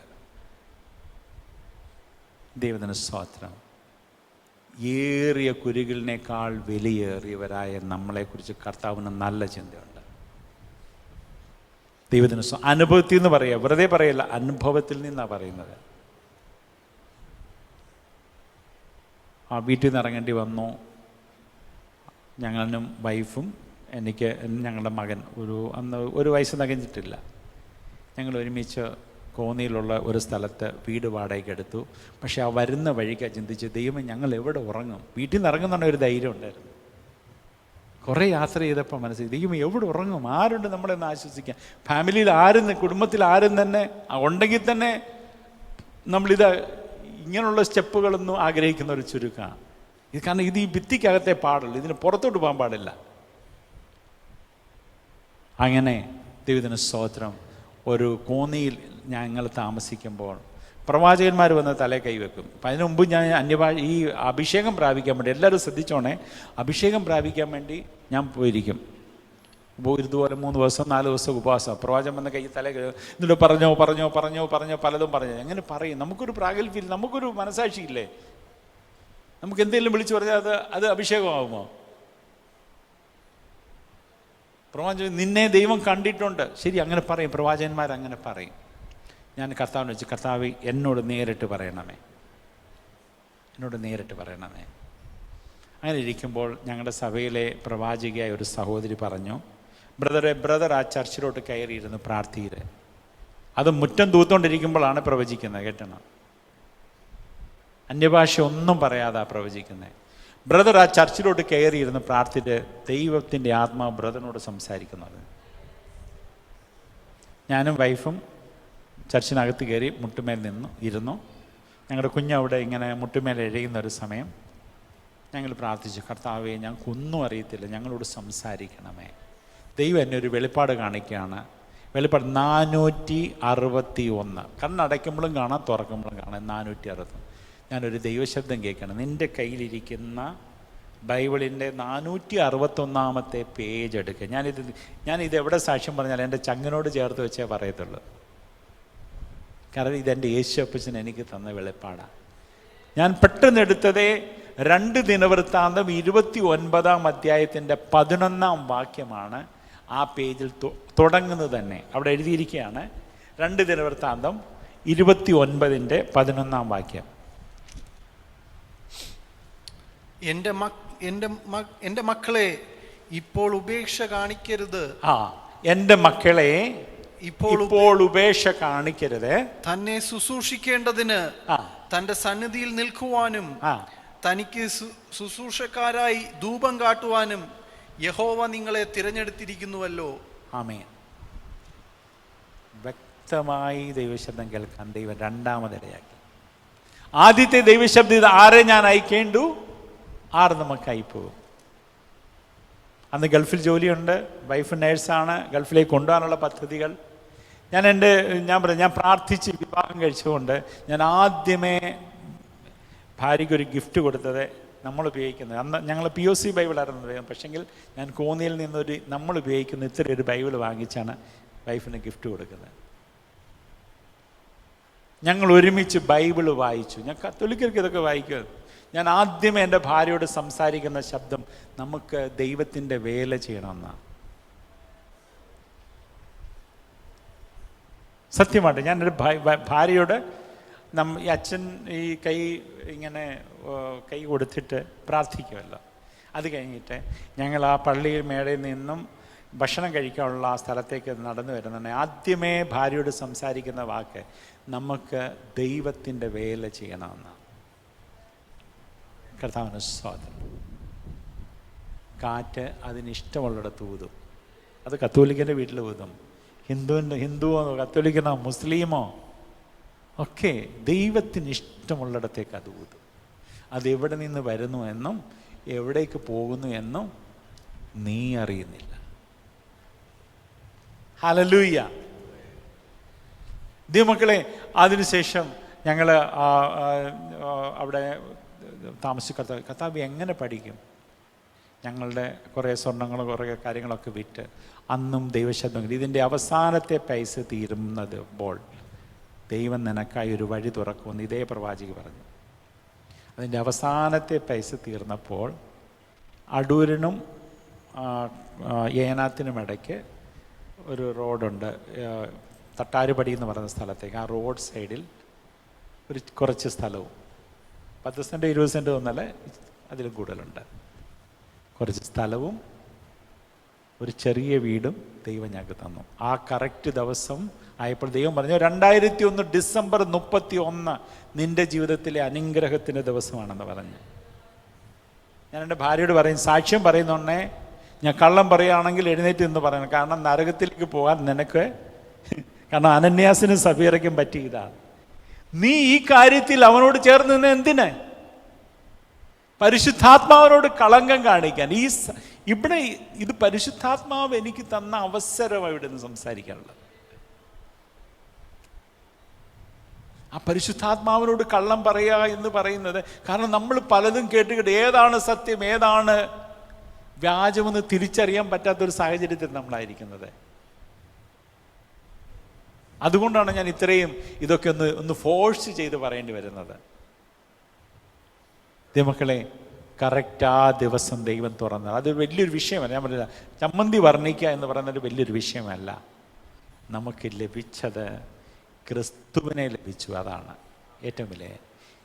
യേശുവിനെ ലഭിച്ചു. ദൈവമക്കളെ, ഒരു കാര്യം മനസ്സിലാക്കണം. ഇന്ന് ഗൂഗിൾ മാപ്പ് ഉണ്ടല്ലേ, ഗൂഗിൾ മാപ്പ് ഇട്ട് കഴിഞ്ഞാൽ നമുക്കറിയാം ഇത് കുറേ മുന്നോട്ട് ചെന്നാൽ മുന്നിലൊരു തടാകമുണ്ട്. സമയം ആയി അല്ലേ ബസ്സേ? ആയി. ഓക്കെ.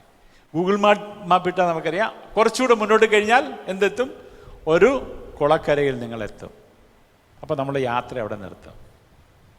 ഇസ്രായേൽ മക്കൾ ഈ ഗൂഗിൾ മാപ്പ് ഇട്ടായിരുന്നെങ്കിൽ അവർ യാത്ര ചെയ്യുമായിരുന്നോ? മുന്നോട്ട് പോയി കഴിഞ്ഞാൽ മരുഭൂമിയാണ്, അത് കഴിഞ്ഞാൽ പിന്നെ എന്തോ കാണുന്നത് ഗൂഗിൾ മാപ്പിലെ ചെങ്കടല. എന്ത് ചെയ്യും? യാത്ര അവസാനിപ്പിച്ചേക്കാന്ന് പറയും. ഇതുപോലെ കുഞ്ഞെ കർത്താവിൻ്റെ വേലയെന്ന് പറഞ്ഞാൽ, കർത്താവിൻ്റെ വേലയ്ക്ക് ഗൂഗിൾ മാപ്പ് ഇട്ട് നോക്കുന്നവനെല്ലാം ശപിക്കപ്പെട്ടവനെന്നാണ് ബൈബിൾ പറയുന്നത്.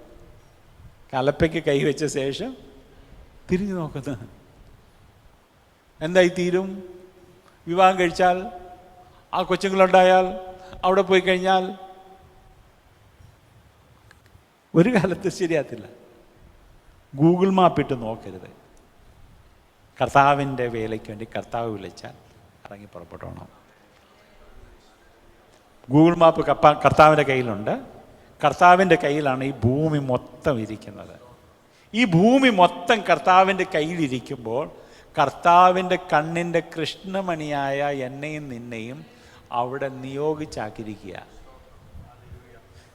അവിടെ യോഗി ആദിത്യനാഥ് ഉണ്ടായിരിക്കാം, ജി ഉണ്ടായിരിക്കാം, അല്ലെങ്കിൽ അടുത്ത ആളുണ്ടായിരിക്കാം, ഒക്കെ അവിടെ നിന്നോട്ട്.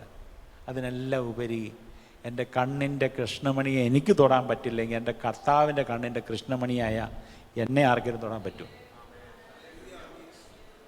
ഒരിക്കലും സാധ്യമല്ല. 30 വർഷമായിട്ട് കർത്താവിൻ്റെ വേല ചെയ്യുന്നു. 22 വർഷം ഉത്തർപ്രദേശിൽ കർത്താവിൻ്റെ വേല ചെയ്യുന്നു. ഇതെൻ്റെ അനുഭവത്തിൽ നിന്നാണ്. കർത്താവ് അറിയാതെ നമുക്കൊന്നും സംഭവിക്കുന്നില്ല. ദൈവത്തിന് സ്തോത്രം, ഹല്ലേലൂയ. ആ വീട്ടിൽ ഞങ്ങൾക്ക് അവിടെ വീട്ടിൽ താമസിക്കുമ്പോൾ കർത്താവ് ചോദിക്കും, ഇവിടെ താമസിക്കാനാണ് ഞാൻ നിന്നെ വിളിച്ചത്? നാട്ടിലൊരു സഭാ ശുശ്രൂഷയുണ്ട്, എല്ലാ കാര്യങ്ങളുണ്ട്, പറമ്പിൽ നിന്ന് കുറച്ച് വരുമാനമുണ്ട്, റബ്ബറുണ്ട്, എല്ലാം ഉണ്ട്. ഇതായിരുന്നു മാനിച്ച് ഉയർത്തി വീട്ടുകാരുടെ നാട്ടുകാരുടെ മുന്നിൽ എല്ലാം തെളിയിക്കാനൊരു അവസരമായിരുന്നു. ഉയർത്തും മാനിക്കും, സ്ഥിതി മാറ്റും, ഗതി മാറ്റും, എല്ലാം മാറ്റി. കർത്താവ് ചോദിച്ചു, ഇതിനാണോ നിന്നെ വിളിച്ചത്? അല്ല കർത്താവേ. ചില ദിവസങ്ങൾ ദൈവസന്നിധിയിൽ ഉപവസിച്ചു പ്രാർത്ഥിച്ച് ഉത്തർപ്രദേശിലേക്ക് പോകാൻ പറഞ്ഞു. എനിക്ക് ഒരു ചെറിയ ബൈക്ക് ഉണ്ടായിരുന്നു, അത് വിറ്റ് കിട്ടിയ പൈസയുമായിട്ട് ഭാര്യയും 2 കുഞ്ഞുങ്ങളുമായിട്ട് 2004 ജൂണോ ജൂലൈ മാസത്തിലാണെന്ന് തോന്നുന്നു ഞങ്ങൾ ഉത്തർപ്രദേശിലേക്ക് പോയി. ചെന്നു. 7-8 മാസത്തിനുള്ളിൽ പൈസ എല്ലാം തീർന്നു. ഗൂഗിൾ മാപ്പ് ഇട്ടായിരുന്നേ പൈസ തീർന്നു കണ്ടേനെ. പൈസ എല്ലാം തീർന്നു. അലിഗഡിലാണ് ചെന്നിറങ്ങിയത്. അലിഗഡിൽ നിന്ന് ഹാത്രസ് എന്ന് പറയുന്ന അവിടെ നിന്ന് ഒരു 30 കിലോമീറ്റർ ദൂരേക്ക് പോകണം. അവിടെ സുവിശേഷം എത്തിയിട്ടില്ല. ലോക ജനസംഖ്യയിൽ ഏറ്റവും കുറച്ച് മാത്രം സുവിശേഷം എത്തിയിരിക്കുന്നത് വെസ്റ്റ് UP-യിലാണ്. ജനസംഖ്യ അടിസ്ഥാനത്തിൽ നോക്കിക്കഴിഞ്ഞാൽ ഞങ്ങളുടെ ജില്ലയിൽ തന്നെ ഞങ്ങളുടെ 25 ലക്ഷത്തിലധികം ആൾക്കാരുണ്ട്. ഞങ്ങളുടെ ആ ഒരു തഹസീലിൽ തന്നെ എങ്ങാണ്ട് 8-10 ലക്ഷം ജനങ്ങളുണ്ട്. അവിടുത്തെ ഏക പെന്തക്കോസ് ചർച്ച് ദൈവത്തിൻ്റെ കൃപയെ നമ്മളുടേതാണ്. ആ സഭ സ്ഥാപിക്കാൻ പോകുന്ന എനിക്ക് അലിഗഡിൽ നിന്ന് ഹാത്രസിലേക്ക് പോകാൻ വണ്ടിക്കൂലിക്ക് കാശില്ല. നാട്ടിൽ വിളിച്ച് പറഞ്ഞായിരുന്നു എത്ര പേര് കാശ് അയച്ചേനെ. ദൈവത്തിൻ്റെ സന്നിധിയിൽ മുട്ടുമടക്കി പ്രാർത്ഥിച്ച് അന്ന് രാത്രി പ്രാർത്ഥിച്ചുകൊണ്ട് ഇരിക്കുമ്പോൾ തന്നെ ഞങ്ങളുടെ കലവിന് ഒരാൾ കുട്ടി മുട്ടിയിട്ട് ഒരു 500 രൂപ. ദൈവമക്കൾ, ഇത് കഥയല്ല, അപ്പോസ്തല പ്രവൃത്തിയുടെ തുടർച്ച പറയുക. അപ്പോസ്തല പ്രവൃത്തിയുടെ തുടർച്ച പറയുക. ഒരാൾ കൊണ്ടുവന്ന് എൻ്റെ കയ്യിൽ 500 രൂപ തന്നു. ആ 500 രൂപയും ഞാനും ഭാര്യയും 2 കുഞ്ഞുങ്ങളുമായി ഒരു ഓട്ടോ വിളിച്ച് അവിടുന്ന് 30 കിലോമീറ്റർ ദൂരെയുള്ള ഹാത്രസിലെത്തി ഒരു വാടക വീട്ടിൽ താമസം ആരംഭിച്ചു. കുഞ്ഞുങ്ങളെ സ്കൂളിൽ വിടാൻ, പിള്ളേരെ സ്കൂളിൽ വിടണ്ടായോ? പിള്ളേരെ ഇങ്ങനെ വളർത്തിയാൽ മതിയോ? ദൈവസന്നിധിയിൽ ഉപവസിച്ചു പ്രാർത്ഥിച്ചു. എങ്ങും വിളിച്ചില്ല, മേലിലോട്ട് വിളിച്ചു. അവിടുത്തെ ഡയൽ നമ്പർ അറിയാം. ദൈവമക്കളെ, ഇത് കേട്ടോണേ. ഇതും പറയുമ്പോൾ ഈ പുസ്തകം ചങ്കത്ത് വെച്ച് വേണം പറയാൻ. കാരണം ഈ ചങ്ക് നിലച്ചു കഴിഞ്ഞാൽ പിന്നെ പറയാനൊക്കത്തില്ല. ഞങ്ങൾ ഉപവസിക്കുമ്പോൾ ഞങ്ങളവിടുത്തെ ഏറ്റവും മികച്ച സ്കൂളിൻ്റെ പ്രിൻസിപ്പൽ ഞങ്ങളുടെ വീടിൻ്റെ മുറ്റത്ത് വന്നു. ഒരു ഫാദറാണ്, ഒരു കത്തോലിക്ക സഭയിൽ. ഞങ്ങൾ അദ്ദേഹത്തെ വീട്ടിലോട്ട് കയറ്റിയിരുത്തി. പക്ഷേ കുഞ്ഞുങ്ങളെ സ്കൂളിൽ വിടണം. അതായത് അവിടുത്തെ വലിയ മിനിസ്റ്റേഴ്സ്, അവിടെ ഇലക്ട്രിസിറ്റി വകുപ്പിൻ്റെ മായാവതിയുടെ സമയത്ത് ആ ഡിപ്പാർട്ട്മെൻറ്റ് മന്ത്രി ഞങ്ങളുടെ ഹാത്രസ്കാരനാണ്. അദ്ദേഹത്തിൻ്റെ മക്കളും പഠിക്കുന്ന സ്കൂളിൽ അവരൊക്കെ വന്ന് ക്യൂ നിന്നാലേ അച്ഛനെ കാണാൻ പറ്റും. അച്ഛൻ വീട്ടിൽ വന്ന് നിൽക്കുക, ഞങ്ങളുടെ സ്കൂളിൽ വിടണം. ആ കുഞ്ഞുങ്ങളെ ഏറ്റവും മികച്ച സ്കൂൾ കോളേജുകളിൽ നിന്ന് ഡിഗ്രി കരസ്ഥമാക്കുവാനും അതേ സ്ഥലത്ത് കർത്താവ് ഞങ്ങൾക്ക് മനോഹരമായ സ്ഥലം എന്ന് പറഞ്ഞാൽ റെയിൽവേ സ്റ്റേഷനിൽ നിന്ന് 1/2 കിലോമീറ്ററേ ഉള്ളൂ. വളരെ മനോഹരമായ സ്ഥലം. അതിൻ്റെ വലിപ്പം ഞാൻ പറയുന്നത് നല്ല വലിപ്പമുള്ള വീടാണ്. ചർച്ച് പണിയാനും അത് വളരെ മനോഹരമാക്കി തീർക്കാനും ഈ പായെല്ലാം ഞങ്ങളുടെ കാർപ്പറ്റ്, ടൈലിടേണ്ട അടുത്ത് ടൈല്, റൂമുകളെല്ലാം ഭംഗിയാക്കുവാൻ, അവിടെ എല്ലാ സംവിധാനവും ഉണ്ടാക്കുവാൻ, എല്ലാ സംവിധാനങ്ങളും ഉണ്ടാക്കുവാൻ ഒരു വിദേശ യാത്രയും ചെയ്യാതെ ദൈവം പണം അവിടെ എത്തിച്ചു തന്നു. ഇനി എനിക്ക് സമയം കഴിയാറായല്ലോ. ഞങ്ങളൊരു സ്ഥലം ആഗ്രഹിച്ചു, ഞങ്ങൾക്ക് വേണ്ടിയിട്ടല്ല, സഭയ്ക്ക് വേണ്ടിയിട്ട് ആഗ്രഹിച്ചപ്പോൾ ചില ദിവസങ്ങളിൽ ഒരു കാനഡക്കാരൻ, എനിക്ക് അത്ര ഇംഗ്ലീഷ് അത്ര ഫ്ലുവൻ്റ് പറഞ്ഞാൽ മനസ്സിലാകും അത്ര, കാരണം ഞാൻ മലയാളം മീഡിയത്തിൽ പഠിച്ച ആളാണ്. ഹിന്ദി അറിയാവുന്ന ഒരു കാനഡിയൻ സിറ്റിസനെ അദ്ദേഹത്തിന് താജ്മഹൽ കാണാനൊരു ഇഷ്ടമുണ്ടായിട്ട് വൈകിട്ട് സ്റ്റേ ചെയ്യാൻ ഇടമില്ല ബസ്. അതും നമ്മളിലൂടെ വിശ്വാസത്തിലേക്ക് വന്ന ഒരു ബ്രാഹ്മണ പയ്യനെ കോണ്ടാക്ട് ചെയ്ത് വിളിച്ച് വൈകിട്ട് സ്റ്റേ ചെയ്യാൻ ഞങ്ങളുടെ വീട്ടിൽ വന്ന് താമസിച്ചു. അതൊരു നല്ല തുക എൻ്റെ കയ്യിലേൽപ്പിച്ചു. എൻ്റെ കയ്യിലല്ല, ഞങ്ങളുടെ ഓഫീസിലേൽപ്പിച്ചു. തുടർന്ന് നല്ല തുകകൾ എന്ന് കർത്താവിന് വേണ്ടി തന്നോണ്ട് അത് നല്ല തുകയായത് കേട്ടോ. എനിക്ക് വേണ്ടി തന്ന അത് ഒന്നും കൊള്ളത്തില്ല, അതൊന്നിൻ്റെ തികയത്തില്ല. സ്ഥലമായി, ചർച്ചായി, ബിൽഡിങ്ങായി, എല്ലാ സംവിധാനമായി. 2 മാസങ്ങൾക്ക് മുമ്പ് കർത്താവ് പറഞ്ഞു ഇതെല്ലാം അങ്ങോട്ട് അസംബ്ലീസ് കോഡിലോട്ട് ആ പ്രസ്ഥാനത്തിൽ വിട്ടുകൊടുക്കാൻ പറഞ്ഞു. വീണ്ടും ശൂന്യമായി. ഒരു കാറുണ്ടായിരുന്നു, അത് വിറ്റ് കിട്ടിയ പൈസയും എനിക്ക് കയ്യിലെടുക്കാവുന്ന അത്രയും, എൻ്റെ വൈഫിൻ്റെയും കയ്യിലെടുക്കാവുന്ന അത്രയും സാധനങ്ങളുമായിട്ട് റെയിൽവേ സ്റ്റേഷനിലേക്ക് വരിക. എടുക്കാവുന്ന കുറേ ഭാരമുണ്ട് കേട്ടോ. ദൈവമക്കൾ ഇത് കേട്ടോണേ. ഇനി ഞാൻ പറയാൻ പോകുന്നത്, റെയിൽവേ സ്റ്റേഷൻ വന്നത് എൻ്റെ ഭാര്യയ്ക്ക് നടക്കാൻ വയ്യ, ഇങ്ങനെ വന്നിട്ട് സ്റ്റേഷനിൽ വന്നിങ്ങനെ നിൽക്കുക, ഇനി നടക്കാൻ വയ്യ. അത് ഈ ഭാരം കൂടിക്കഴിഞ്ഞ പ്രശ്നമുണ്ട്. അത്രയും സാധനങ്ങൾ എടുക്കാൻ പാടില്ലായിരുന്നത്, കുറേ തുണികളൊക്കെ അത് അവിടെ കളഞ്ഞിട്ട് വരേണ്ടതാണ്. ഭാരം കൂടിയ പ്രശ്നം. അവിടെ ഇങ്ങനെ ക്ഷീണിച്ചിങ്ങുക. ദൈവമക്കളെ, ഓടി വരുന്ന ട്രെയിന്, അങ്ങ് നിർത്തേണ്ട ട്രെയിൻ ഞങ്ങളുടെ വാതിൽ ഞങ്ങൾക്ക് നേരെ കൊണ്ട് നിർത്തി. ആ ട്രെയിനിൽ ഇരുന്ന് യാത്ര ചെയ്താൽ ഞങ്ങൾ കേരളത്തിലെത്തിയത്. എവിടെയെങ്കിലും കേട്ടോ ട്രെയിന് നിങ്ങൾ നിൽക്കുന്നിടത്ത് നിങ്ങളുടെ സൗകര്യത്തിന് ഇവിടെല്ലാം നിർത്തേണ്ട. ആ കമ്പാർട്ട്മെൻറ്റ് കോച്ച് നിൽക്കേണ്ടത് ദൂരെയാണ്. ട്രെയിൻ നിർത്തി തന്ന് കേരളത്തിലേക്ക് വന്ന മനുഷ്യരാണ് ഞങ്ങൾ. യേശു ജീവിക്കുന്നതിനാലൊന്ന് സ്തോത്രം ചെയ്താട്ടെ. ഉപവാസ പ്രാർത്ഥന സ്തോത്രം ചെയ്യും. കർത്താവേ ആ കാറ്റ് എൻ്റെ വീട്ടിൽ വന്നതിന് സ്തോത്രം ചെയ്യും. യേശുപ്പച്ച പറഞ്ഞിട്ട് എല്ലാവരും പറ, യേശുപ്പച്ച ആ കാറ്റ് എൻ്റെ വീട്ടിൽ വന്നതിന് സ്തോത്രം. ആ കാറ്റ് എൻ്റെ ഹൃദയത്തിൽ വീശിയതിന് സ്തോത്രം.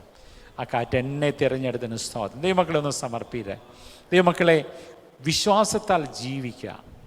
യേശുവിൻ്റെ മകനായി ജീവിക്കാം, യേശുവിൻ്റെ മകളായി ജീവിക്കാം. യേശു കർത്താവ് ജീവിക്കുന്ന ദൈവമാണ്. കർത്താവേ സ്തോത്രം പറ. കർത്താവേ സ്തോത്രം, ഞാൻ ഇവയിലധികമായി ഞാൻ അങ്ങേ സ്നേഹിപ്പാൻ എന്നെ സഹായിക്കണമേ. നീ എന്നെ സ്നേഹിക്കുന്നുവോ പത്രോസേ? അതേ കർത്താവേ, എല്ലാറ്റിലുപരി ഞാൻ അങ്ങേ സ്നേഹിക്കുന്നു. ഒന്ന് പറ, കർത്താവേ ഞാൻ അങ്ങേ സ്നേഹിക്കുന്നു. I love you Jesus. യേശുവേ ഞാൻ അങ്ങേ സ്നേഹിക്കുന്നു അപ്പച്ച. എനിക്കുള്ള സകലത്തേക്കാൾ അധികമായി ഞാൻ അങ്ങേ സ്നേഹിക്കുന്നു. എന്നെ ആ പറയുന്ന സ്നേഹം ആ പറഞ്ഞ് വരുമ്പോൾ എൻ്റെ ഹൃദയത്തിൻ്റെ ഉള്ളിൽ എവിടെയെങ്കിലും ഒരു സ്നേഹക്കുറവുണ്ടെങ്കിൽ ആ മനുഷ്യനെ പോലെ ഞങ്ങൾ പറയാണ്, എൻ്റെ അവിശ്വാസത്തിന് തുണ നിൽക്കണം എന്ന് പറ. എൻ്റെ കർത്താവേ, എൻ്റെ ഈ സ്നേഹക്കുറവിന് എനിക്ക് തുണ നിൽക്കണേ എന്ന് പറഞ്ഞാട്ട് ഈ ഉപവാസ പ്രാർത്ഥനയെ നമുക്ക് ഭവനത്തിലേക്ക് മടങ്ങി വന്നിട്ട് അപ്പനോട് പറയാം, അപ്പാ എൻ്റെ സ്നേഹക്കുറവിന് എനിക്ക് തുണ നിന്ന് എന്നെ സഹായിക്കണമേ. യേശുപ്പച്ച പറ. യേശു കർത്താവേ നന്ദി അപ്പച്ച എന്ന് പറഞ്ഞിട്ട്, കർത്താവപ്പച്ച നന്ദി യേശുപ്പച്ച, നന്ദി യേശുപ്പച്ച, നന്ദി യേശുപ്പച്ച. എൻ്റെ സ്നേഹക്കുറവിന് തുണ നിൽക്കണമേ. ഒന്ന് പറ ദൈവമക്കളെ ഒന്ന് പറ, കർത്താവിനോട് പറ. കർത്താവിൻ്റെ സന്നിധിയിൽ നമ്മൾ ചുരുക്കം പേരേ ഉള്ളൂ, കുഴപ്പമില്ല. എങ്കിലും നമ്മുടെ കർത്താവ് നമ്മോട് കൂടെയുണ്ട്. നിൻ്റെ ദൈവം എവിടെയെന്ന് ലോകം നമ്മോട് ചോദിക്കും. നിൻ്റെ ദൈവം എവിടെയെന്ന് ലോകം ചോദിക്കുമ്പോൾ നമ്മുടെ ഹൃദയത്തിൽ പറയാം, എൻ്റെ ദൈവം എന്നോട് കൂടെയുണ്ട്. പറ, എൻ്റെ കർത്താവ് എന്നോട് കൂടെയുണ്ട്. എൻ്റെ കർത്താവ് എന്നെ കണ്ടു. എൻ്റെ കർത്താവ് എനിക്ക് ലോകം തരാത്ത സമാധാനം തന്നു. എൻ്റെ കർത്താവ് എന്നെ സ്നേഹിക്കുന്നു. എൻ്റെ കർത്താവ് എന്നെ സ്വന്തം മകനാക്കുവാൻ തൻ്റെ ജീവനും അവസാനത്തുള്ള രക്തവും തന്നു. ഞാൻ കർത്താവിന് നന്ദി പറയുന്നു. യേശോപ്പച്ച, യേശു കർത്താവേ, പരിശുദ്ധാത്മാവേ, അങ്ങേക്ക് നന്ദി പറയുന്നു. എൻ്റെ നാവിനെ ഉപയോഗിച്ചല്ലോ. എൻ്റെ ശ്വാസമുള്ള കാലം അത്രയും എൻ്റെ കർത്താവിനെ പൂർണ്ണ ഹൃദയത്തോടെ പ്രസംഗിക്കുവാൻ, അറിയിക്കാൻ എന്നെ പിന്നെ ഉപയോഗിക്കണമെന്ന് പ്രാർത്ഥിക്കുന്നു. ഹല്ലേലൂയ. യേശോപ്പച്ച, കൊണ്ടുവന്ന ജനത്തിനായി സ്തോത്രം. ഈ അവസരം തന്നിട്ട് സ്തോത്രം. ഈ അവസരം തരുവാൻ അങ്ങയുടെ അഭിഷേകത്തിൻ്റെ ഉള്ളിൽ കൊടുത്ത് പ്രേരണയ്ക്ക് സ്തോത്രം. എല്ലാത്തിനും നന്ദി പറയുന്നു. യേശു കർത്താവിൻ നാമത്തിൽ തന്നെ. ആമേൻ. Thank U.